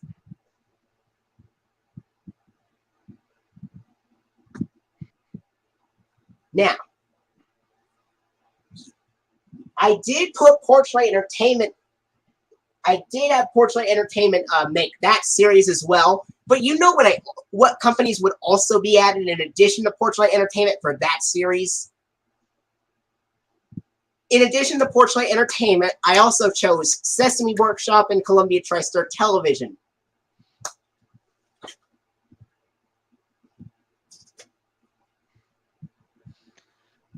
Yeah. I just sent a link. Wait a minute. Oh, I might have sent Well, yeah, I'll check once this is done. When we're done doing this. So obviously. Yeah. Yeah. That was Good Friends Forever. Next, we go into JJ the Jet Plane Learning Life's Little Lessons, released April 23rd of 2002.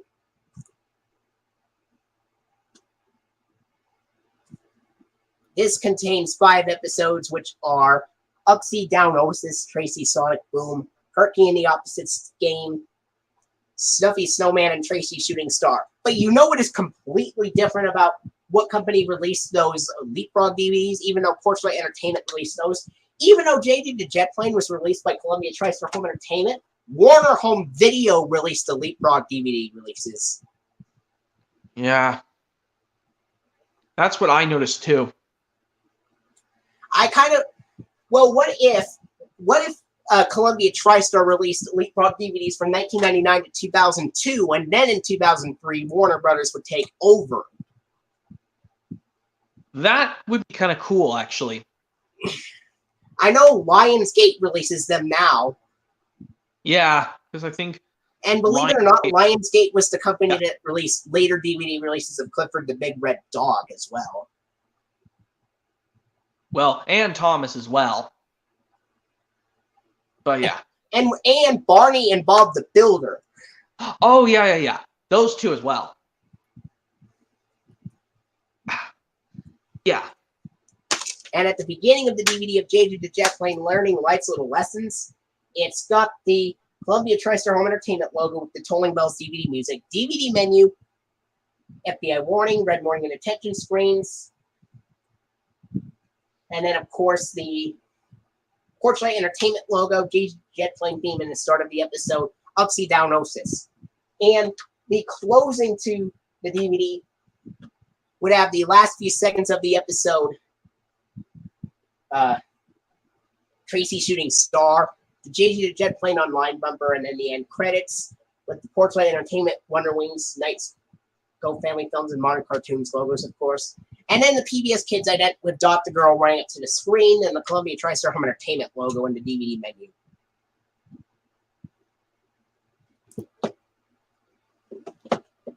Next, we go into the DVD release of JJ the Jet Plane Lessons for All Seasons. Released August 6th of 2002. Episodes on this DVD are Snuffy's Thanksgiving, JJ's Christmas Adventure Part 1, JJ's Christmas Adventure Part 2, JJ's Winter Parade, and Snuffy's Seasons. And ironically enough, although old Oscar is carrying the banner on the back cover, Big Jake is carrying the banner on the disc instead. Oh, wow.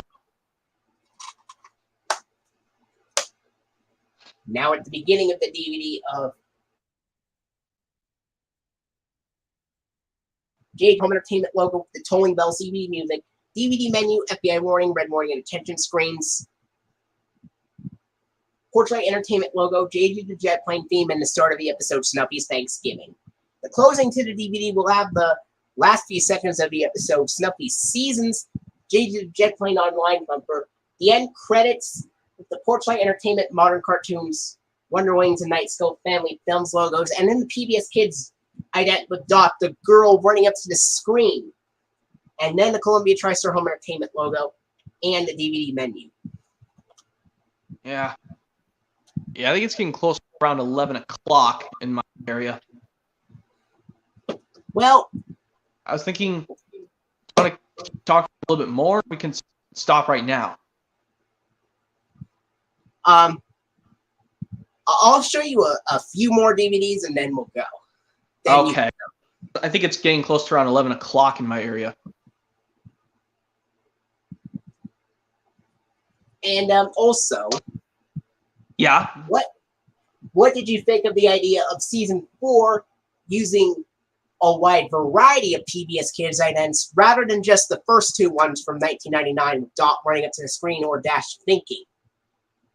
Yeah, that'd be kind of a cool idea. Yeah. So, what did you think of season 4 in addition to using Dot running up to the screen and Dash thinking? Also used Dash transformation, Dot transformation, the snow globe, and the fishbowl idents in addition. Those would be cool ideas. So, then we go into the 2003 DVD release of Jade the Jet Plane Liking Yourself Inside and Out.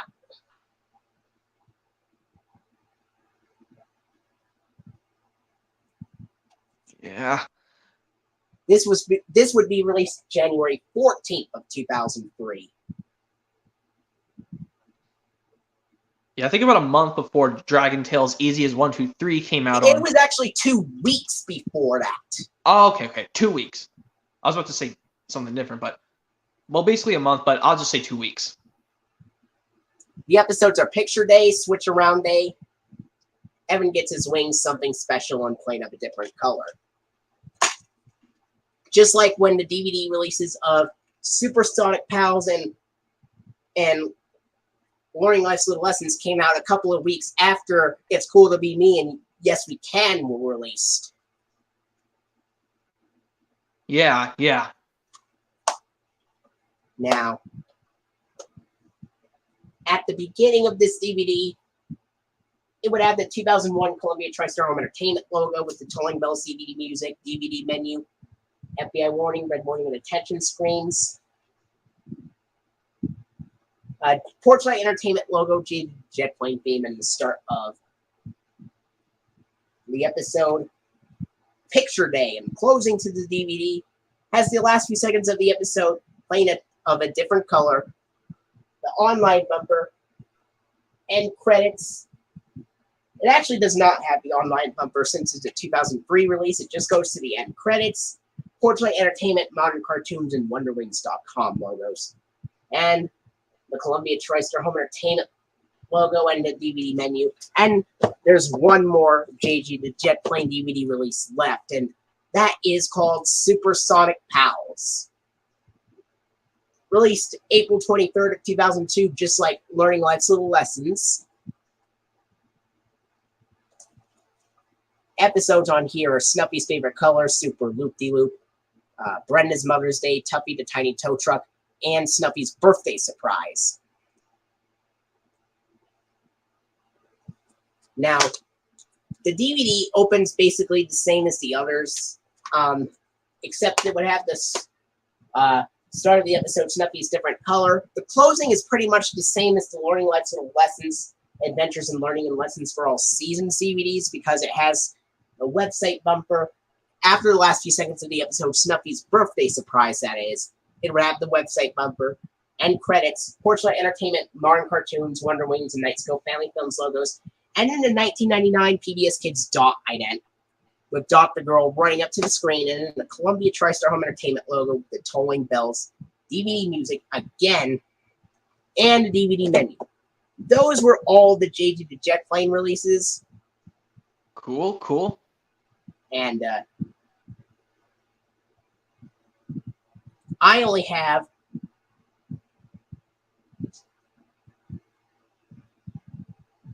I still have a lot of DVDs to show, but if you want to, but I know it's getting pretty close to 11 o'clock here, but yeah, it's around 11 o'clock in my area, so I'm just gonna go ahead and leave. But I was glad I was able to join you on this stream.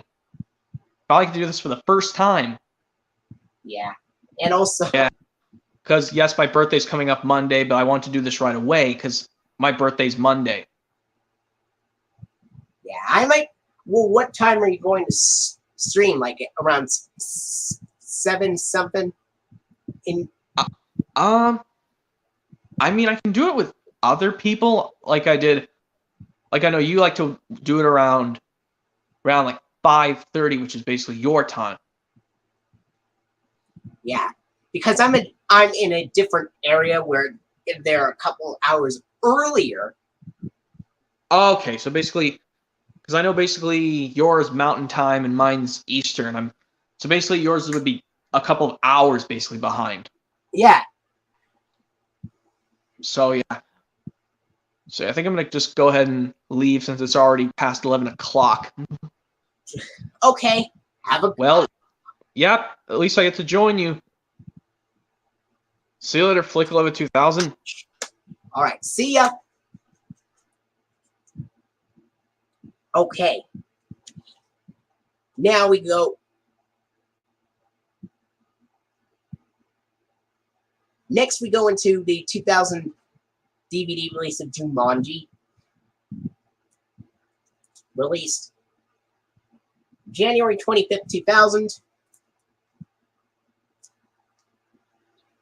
And it says, an adventure ride for the entire family. Edge of your seat excitement, says Jim Ferguson of Preview Channel. Well, I actually knew the lyrics all by my heart, and nobody, some teachers sang that song when I first heard it, but,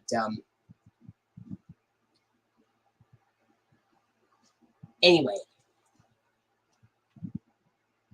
And it says, an exciting, thrilling adventure the whole family will love. This is Barry Krutchnick of Premier Radio Network.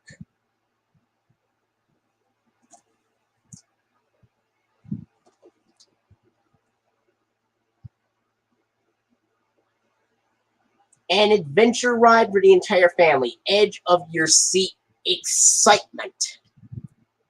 This is Jim Ferguson of Preview Channel.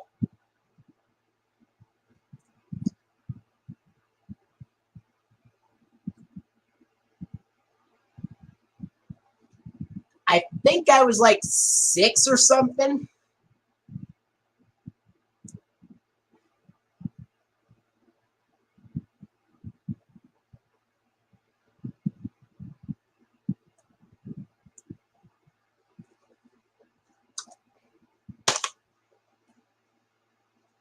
This film is rated PG and approximately 104 minutes. Yeah.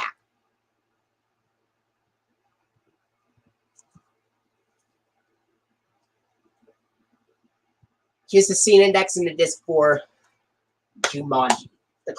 At the beginning of the DVD, it has the 1993 Columbia TriStar Home Video logo, DVD menu, FBI warning, red warning, and attention screens.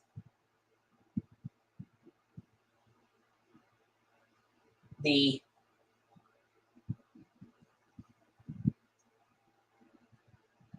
Columbia, and then of course the TriStar Pictures logo with this synthesized music and these weird Halloween sound effects.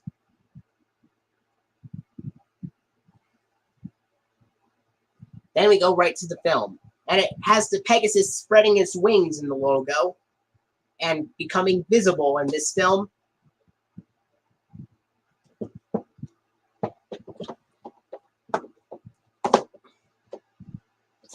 Then we go to the 2001 DVD release of Kramer versus Kramer. Released on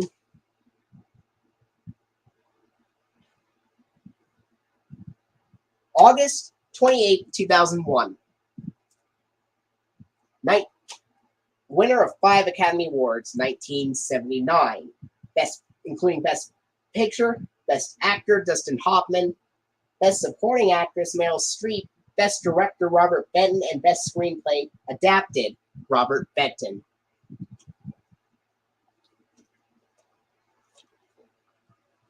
Intelligent, beautifully crafted, intensely moving film, says Leonard Moulton. And there's this one scene in the film that was later parodied in an episode of Family Guy, and that, of course, is the infamous ice cream scene.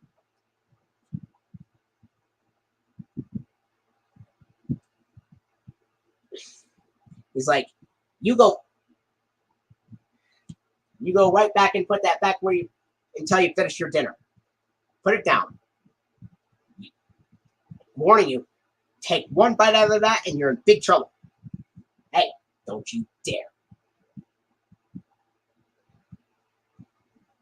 Don't be smart now. You go right back and put that back until you finish your dinner. Hey, you put that ice cream in your mouth and you are in very big trouble. Don't you dare go anywhere beyond that. Put it down right now. I am not going to say it again. I am not going to say it again. I am not. And then later there's a scene which has a little bit of profane language, which I'm not going to go over, so.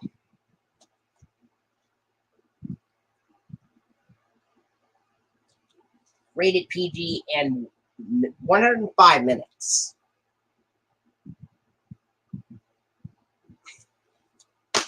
At the beginning of this DVD, it has the 2000 Columbia TriStar home video logo with the word DVD at the bottom with the soft whooshes and the regular softer phaser sounds.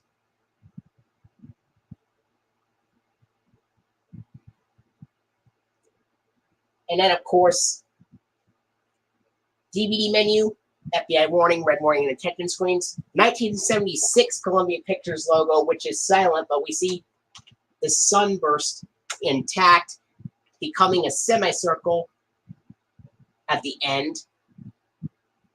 Then we go to the film. Okay, next up we go into the 1998 DVD release of Look Who's Talking, released February 24th, 1998. 2 thumbs up, says Siskel and Ebert.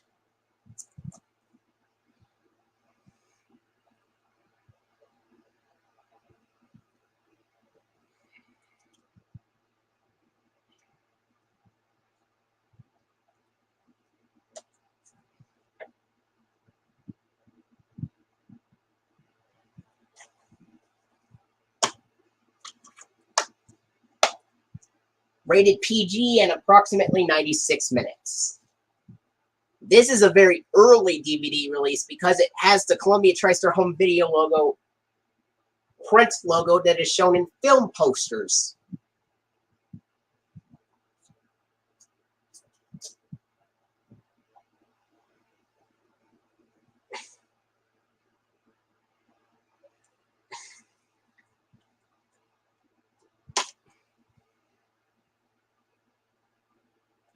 Here's the disc for Look Who's Talking. This is the original flipper disc. At the beginning, it's got the 1993 Columbia TriStar home video logo, then the FBI warning, red warning and attention screens, then the DVD menu.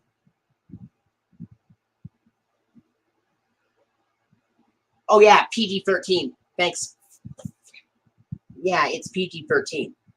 Anyway, the beginning of the DVD of Look Who's Talking has the 1993 Columbia TriStar home video logo, FBI warning, red warning, and attention screens, DVD menu, 1984 TriStar Pictures logo, and then we go right to the film.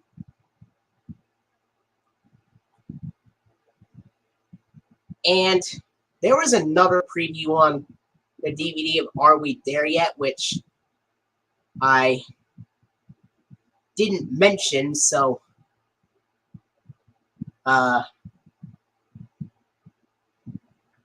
let me look real quick.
Oh, yeah. There's a preview for Guess Who after a preview for Bewitched on the DVD of Are We There Yet? It has previews for Bewitched, then Guess Who, then Matilda. So,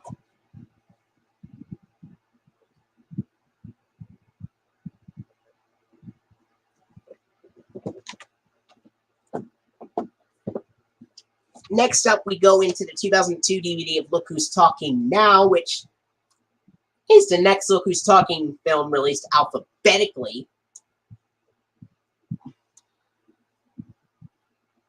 Which is actually the third Look Who's Talking film.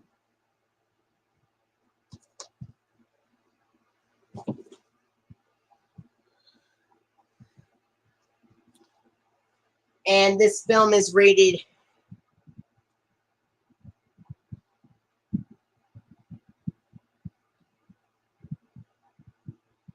Yeah, I know. So, anyway.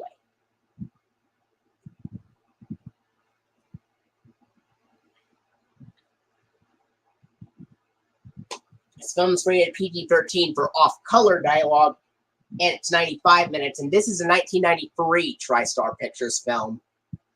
This DVD was released June 11, 2002.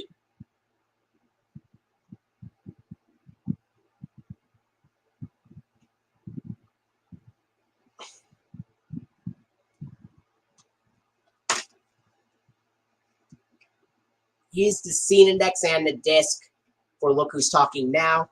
And at the beginning of that DVD, it has the 2001 Columbia TriStar Home Entertainment logo, the Tolling Bells DVD music, DVD menu, FBI warning, red warning and attention screens, the format screen, then the 1993 TriStar Pictures logo, which has the wings becoming visible, just like on Jumanji, except it has the original 1993 fanfare, which, like the 1984 fanfare, the 1993 fanfare also plays in C major in addition to the Columbia TriStar Home Entertainment logo.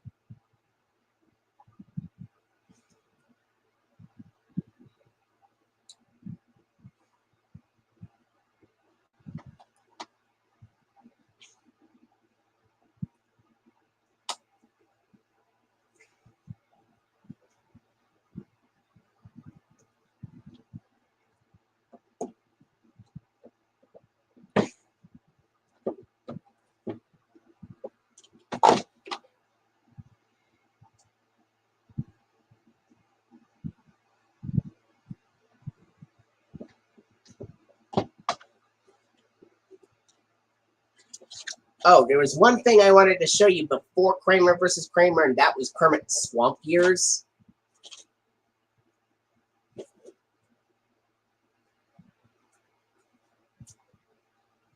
So, this one says, join Kermit and his friends for some high-flying fun, and it's a direct-to-video film, released September 3rd, 2002.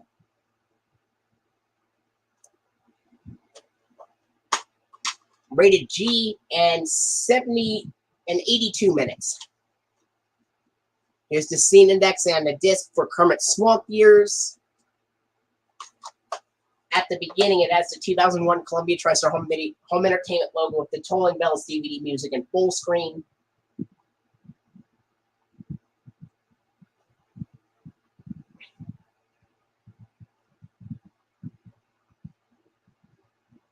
And then after the Columbia TriStar Home Entertainment logo in full screen, it has the aspect ratio screen, DVD menu,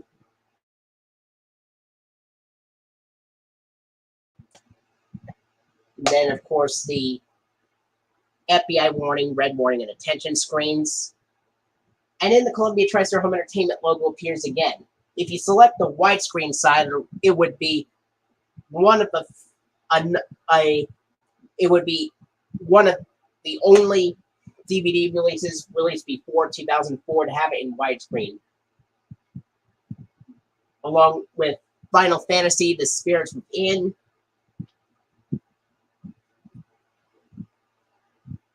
and then after the Columbia TriStar Home Entertainment logo, it has the regular Bells music in full screen on Kermit's Swamp Years, and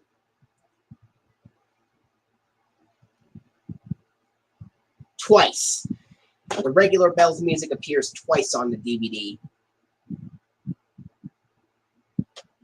because this is a new direct-to-video film. And then after that, the Jim Henson Home Entertainment logo in the film.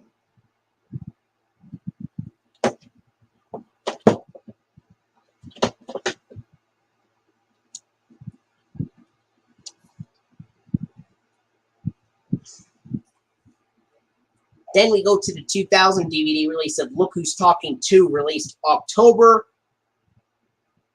24th, 2000. October 17th, 2000. Released October 17th, 2000.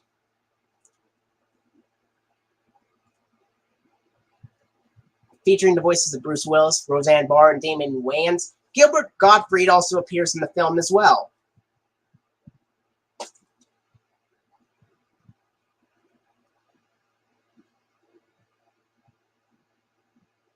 And the film is rated PG-13 and 81 minutes.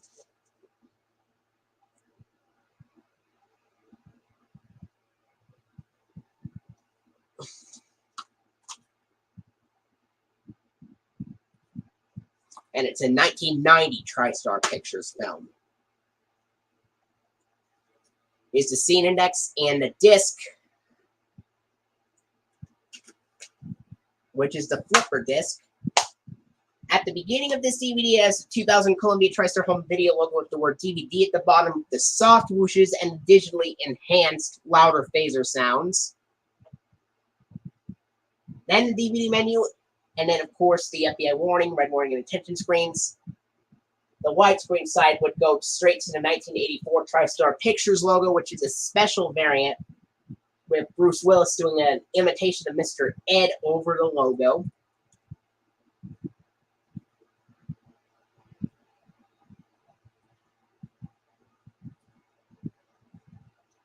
And in the film, the full screen side would go to the format screen before it.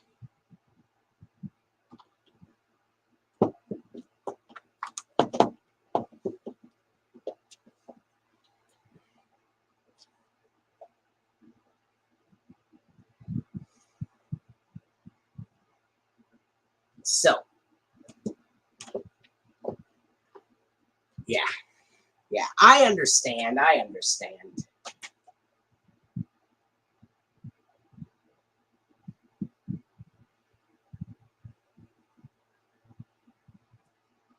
So,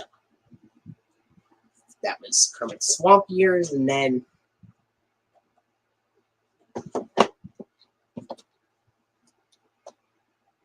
Kramer versus Kramer.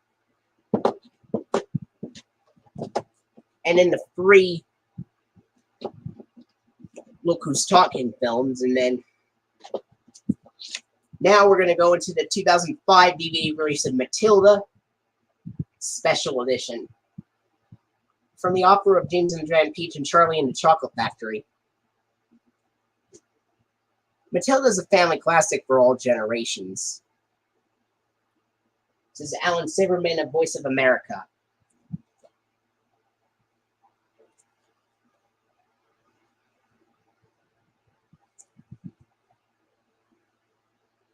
Incredibly fun. A great movie for all ages, says Leo Quinones of KIIS-FM.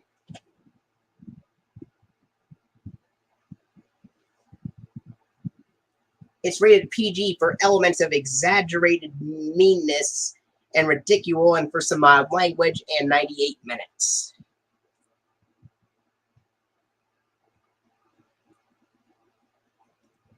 Although this has the Sony Pictures Home Entertainment logo on the back cover, the disc says Columbia TriStar Home Entertainment, just like The Adventures of Milo and Otis. But the DVD of Matilda, on the other hand, has the 2001 Columbia TriStar Home Entertainment logo at the beginning with the Tolling Bells DVD music, unlike The Adventures of Milo and Otis, which had the Columbia TriStar Home Video logo from 1993. And in the DVD menu, blue PG rating screen, FBI warning, red warning, and attention screen, the following interview screen in different languages, 1993 TriStar Pictures logo with the original 1993 fanfare, and the Sony Pictures Entertainment Company byline, just like on Jumanji. The Sony Pictures Entertainment Company byline appears on Jumanji, but it does not have the fanfare. It instead has synthesized ghost siren-like noises in it. And the wings are not visible in Matilda, unlike Jumanji.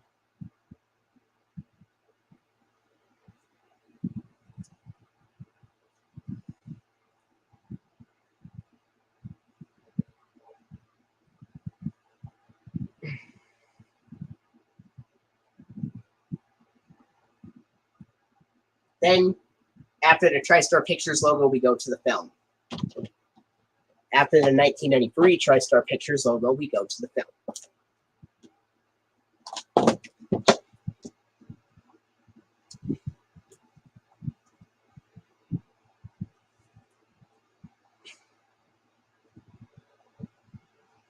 All right.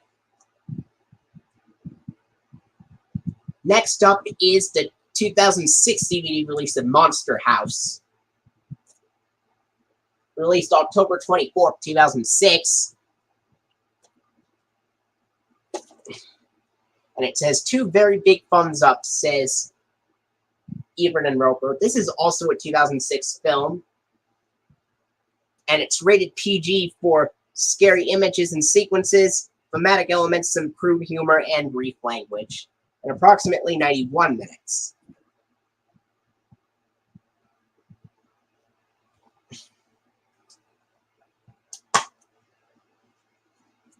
And here's a disc for Monster House.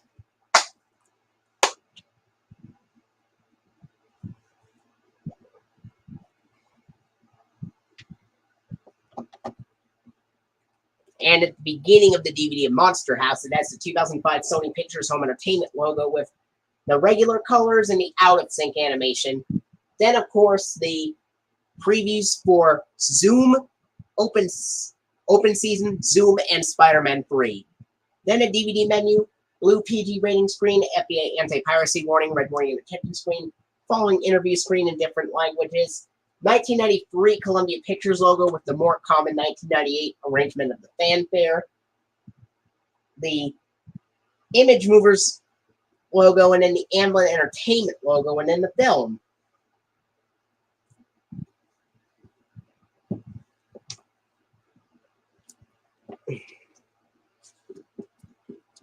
Next up, we go into the 2001 DVD release of Monty Python and the Holy Grail Special Edition.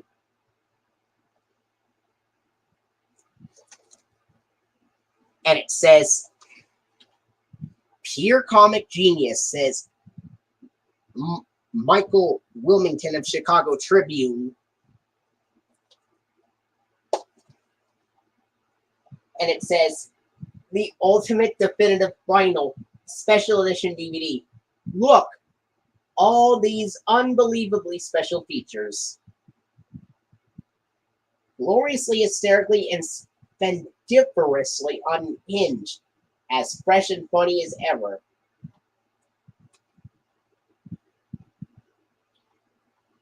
Says the San Francisco Chronicle.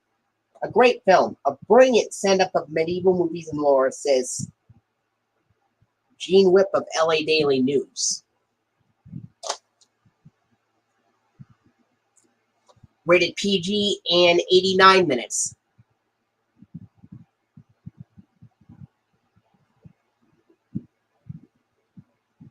And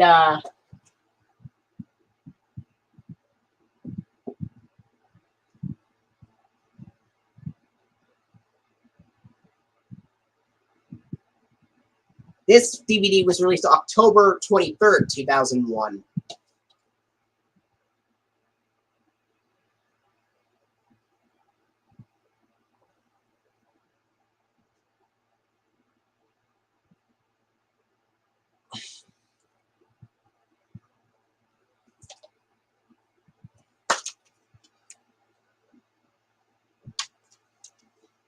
Here's the scene index. Disc 1, which is the film, and Disc 2 with the bonus features. And both discs have the Columbia TriStar Home Entertainment logo on the disc art. Unlike Jeremy Barton's copy, which has the Sony Pictures Home Entertainment logo on the disc art on Disc 1.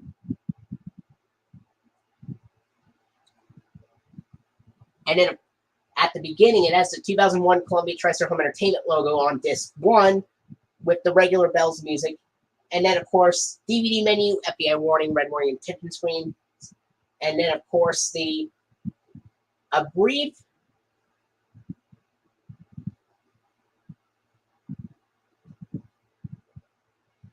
funny scene before the film starts, which is basically looks like something from the 1940s, despite the film being from 1975.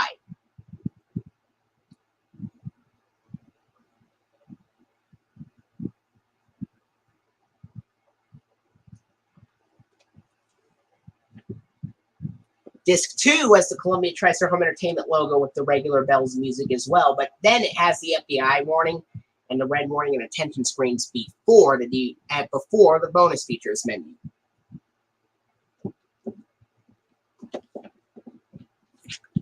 Next up, we go into the 2001 DVD release of The Muppets Take Manhattan, 1984 TriStar Pictures film. It's like a lullaby to Broadway, says Time Magazine. This is one of the 3 Muppet films to have Jim Henson voice Kermit the Frog. The other 2 being The Muppet Movie and The Great Muppet Caper from 1979 and 1981, respectively.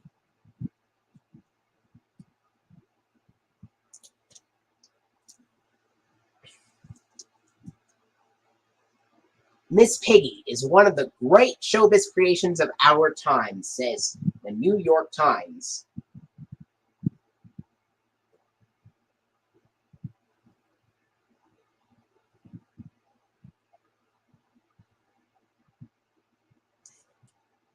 It's rated G and 94 minutes.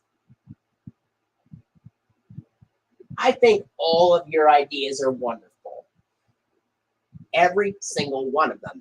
No matter which idea you come up with, they always are very cool.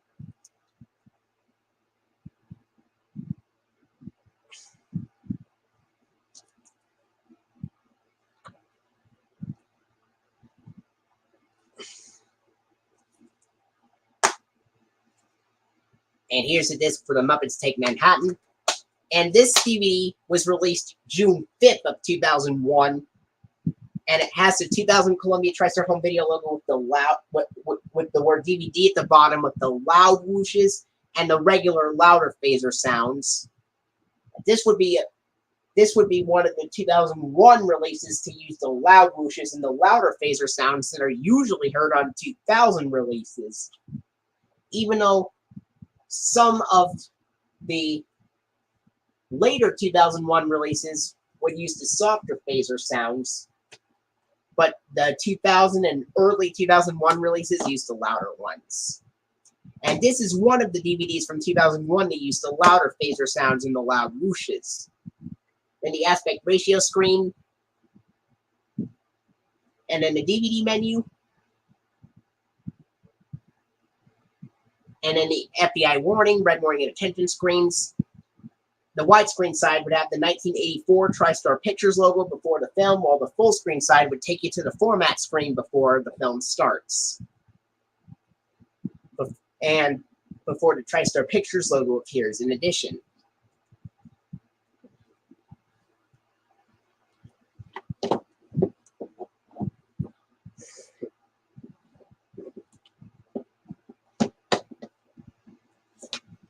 Next up, I have the 2003 DVD release of Peter and the Wolf, which is a new film classic starring characters created by Chuck Jones. This is from 1995. And the award winner, featuring the spectacular music of Sergei Prokofiev, whatever you want to call him.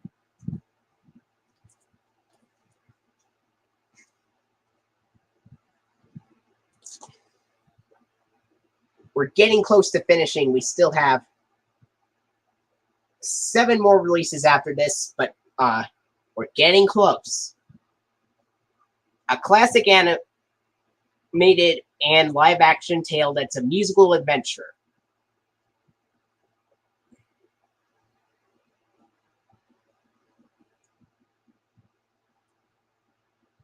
It is 49 minutes.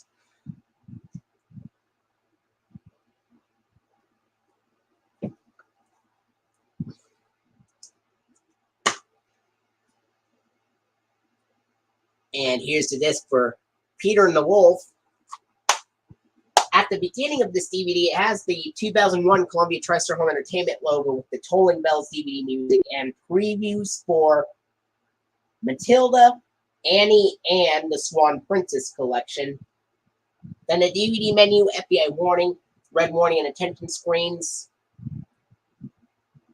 The BMG video logo, and then the film starts.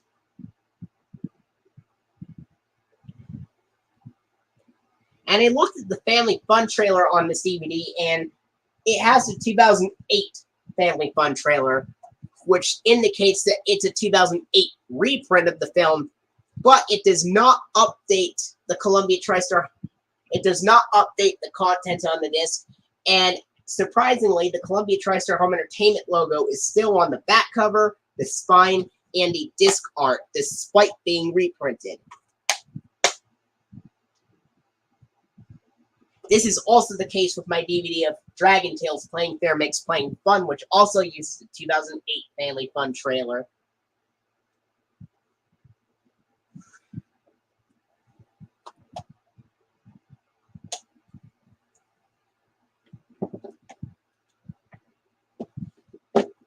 Next up, we go into the 2010 DVD release of Planet 51, released March 9th of 2010.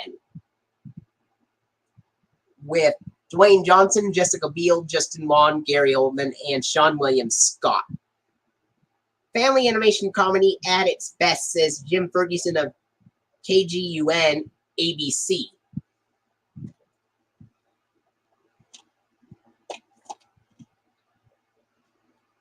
Now, this stream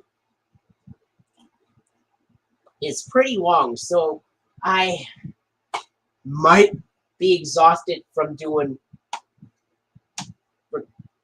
requests tomorrow, but I know you are looking forward to them. But I may just take it easy after this stream, so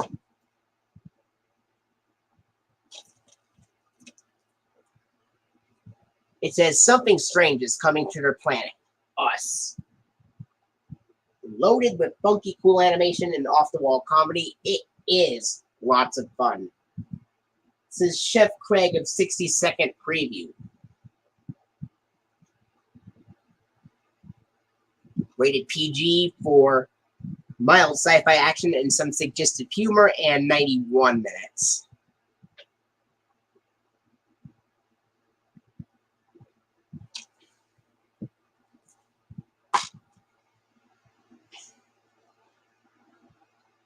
Here's the disc for Planet 51.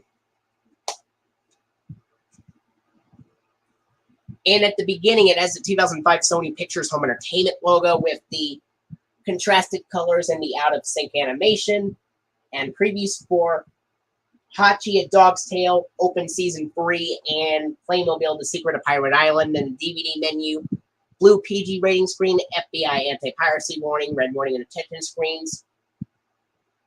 And then, of course, the following interview screen in different languages, and the 1993 TriStar Pictures logo with the rearranged 1998 arrangement at the fanfare, which is also in C major, just like the Sony Pictures Home Entertainment logo, believe it or not. And the wings are not visible in this film, just like in Matilda. Then we go to the film. Next up, we go into the 2000 DVD release of Stuart Little, the original 2000 DVD of Stuart Little. From the co-director of The Lion King. The Little family just got bigger. This film stars Michael J. Fox, who was the voice of Stuart Little, and Nathan Lane, who was famously known for voicing Timon from Walt Disney's The Lion King, voices Snowbell the cat in this film.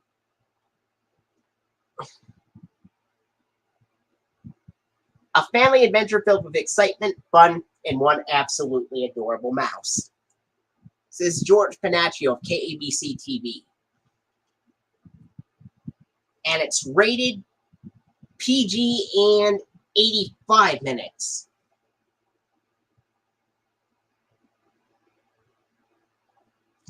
It's a 1999 Columbia Pictures film. Here's the scene index and the disc for Stuart Little.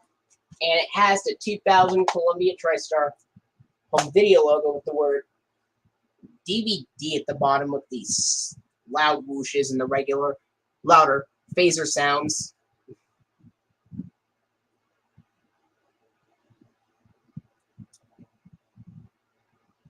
DVD menu, FBI warning, red warning and attention screens, format screen, 1993 Columbia Pictures logo with the more common 1998 arrangement of the fanfare and the Sony Pictures Entertainment Company byline, just like on Monster House and lots of other films.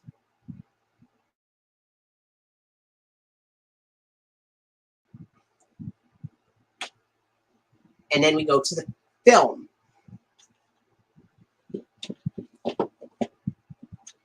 Then we go to the 2000 DVD release of Thomas and the Magic Railroad, released on October 31st, 2000, with Peter Fonda, Mara Wilson, and Alec Baldwin.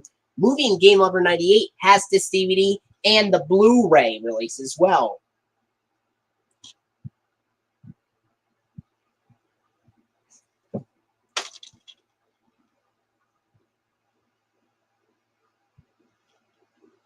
Little engines can do big things.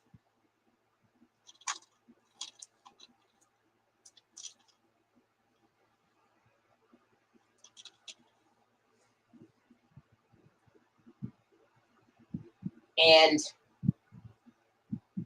this is not a Columbia or TriStar film, but it's actually a destination film, co-produced with Ghislaine Pictures.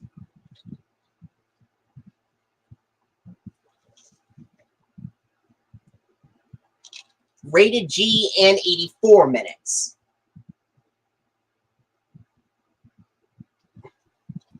Here's the disc for Thomas and the Magic Railroad. And at the beginning of this DVD, it has the 2000 Columbia TriStar home video logo with the word DVD at the bottom, with the loud whooshes and the regular louder phaser sounds. DVD menu, FBI warning, red warning, and attention screens. Format screen.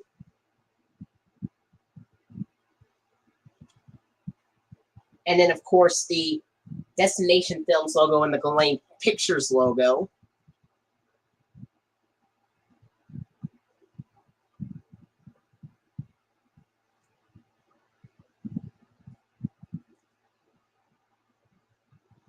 After the format screen, it has the Destination Films logo and then the Ghislaine Pictures logo in the film. Only 4 more DVDs left. Next up is the 2005 DVD release of The Wind in the Willows, released February 1st, 2005.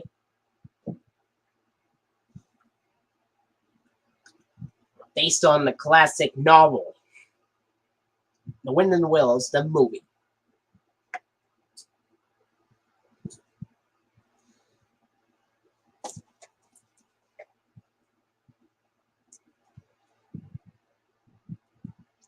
Now, what is very interesting about this DVD is it's one of a few DVDs released in 2005 that has the Columbia TriStar Home Entertainment logo on the back cover and the disc art, in addition to being on the screen.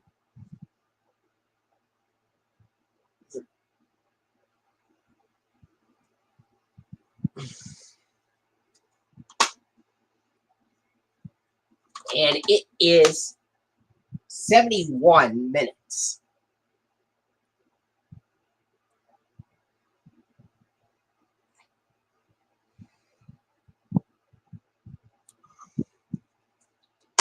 Here's the disc for The Wind in the Willows.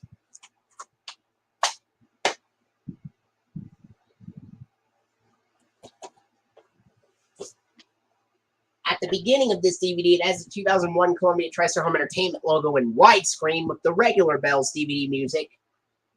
DVD menu, FBI anti-piracy warning screen, red warning and attention screens, the MGP logo. Then we go to the film.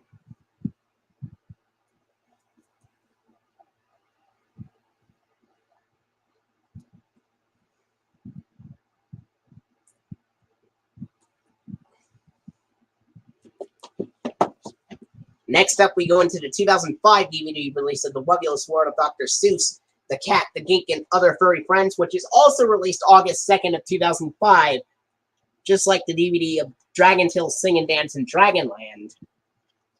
And the JG the Jet Plane releases of School is Cool and Imagination Station were also released on August 2nd, 2005 as well. And it contains the episodes The Gink, The Cat in the Hat Takes a Nap, and The Feeds You Need.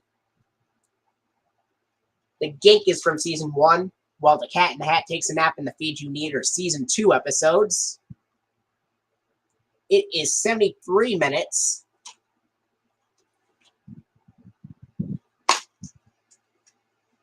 And here's the disc for The Webulous World of Dr. Seuss, The Cat, the Gink, and Other Furry Friends. And it's also a day after Jeremy Barton's 9th birthday, believe it or not. And at the beginning of this DVD of The Webulous World of Dr. Seuss, it has the Cat, the Gink, and Other Furry Friends. It has the 2005 Sony Pictures Home Entertainment logo with the regular colors and the out-of-sync animation, and previews for Stuart, and a preview for Stuart Little 3, then the FBI anti-piracy warning, red warning, and attention screens. And then, of course, the Webulous World of Dr. Seuss theme from Season 1 and the start of the episode, The Gink, and the closing would have the last few seconds of the episode, The Feed You Need. Then the Season 2 end credits, Jim Henson television logo, and we go right to the film, right to the DVD menu.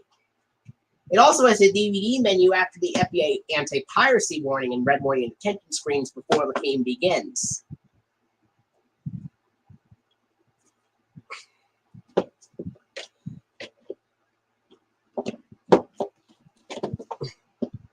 All right. Next up is a 2004 DVD release of The Webulous World of Dr. Seuss, The Cat's Adventures, released on April 6, 2004, with The Cat in the Hat's First Day, The Cat in the Hat's Flower Power, and Oh, the People You'll Meet.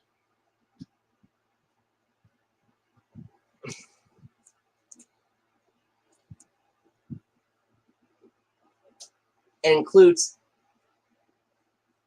The Cat in the Hat's First Day, The Cat in the Hat's Flower Power, and Oh, the People You'll Meet. Yeah. And The Cat in the Hat's First Day and The Cat in the Hat's Flower Power are from Season 2, and All the People You'll Meet is from Season 1. And it is 72 minutes. And here's the disc for The Webulous World of Dr. Seuss, The Cat's Adventures, And at the beginning, it has the 2001 Columbia TriStar Home Entertainment logo with the Tolling Bells DVD music, DVD menu, FBI warning, red warning, and attention screens, the Wubulous World of Dr. Seuss theme from Season 2 and the start of the episode, The Cat in the Hat's First Day. And the closing to the DVD would have the last few seconds of the episode, All the People You'll Meet, the end credits, the Jim Henson television logo, and a film. The season and the DVD menu. The Season 2 end credits, to be exact. Okay, there's only one more DVD left to show anyway, and then this stream is almost over. So this is the last DVD I'm showing you. So this is a 2004 DVD release of the Wubulous World of Dr. Seuss, The Cat's Fun House, released November 16, 2004. And this is 1 week before Warner Home Video released Harry Potter and the Prisoner of Azkaban on VHS and DVD, including Yertle the King, The Muckster, and Who Are You, Sue Snoo, all of which are from Season 1.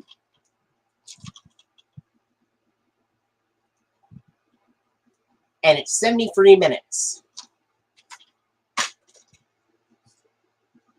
Here's the disc for the Wubulous World of Dr. Seuss, The Cat's Fun House. At the beginning of this DVD, it has the 2001 Columbia TriStar Home Entertainment logo with the regular Bells DVD music in widescreen.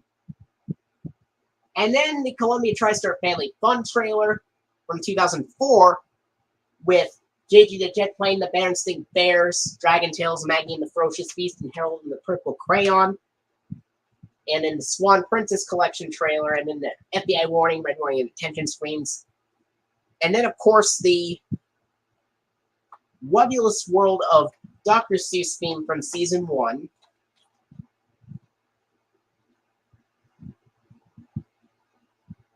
And the start of the episode, Yertle the King. And the closing to the DVD will have the last few seconds of the episode, Who Are You, Sue Snoo, the Season 1 end credits with snapshots from Who Are You, Sue Snoo. And then the Jim Henson Productions logo in the DVD menu. Well, everyone, I hope you enjoyed the Columbia TriStar DVD collection video with Movie and Game Lover 98 being the special guest, and I'll see you later.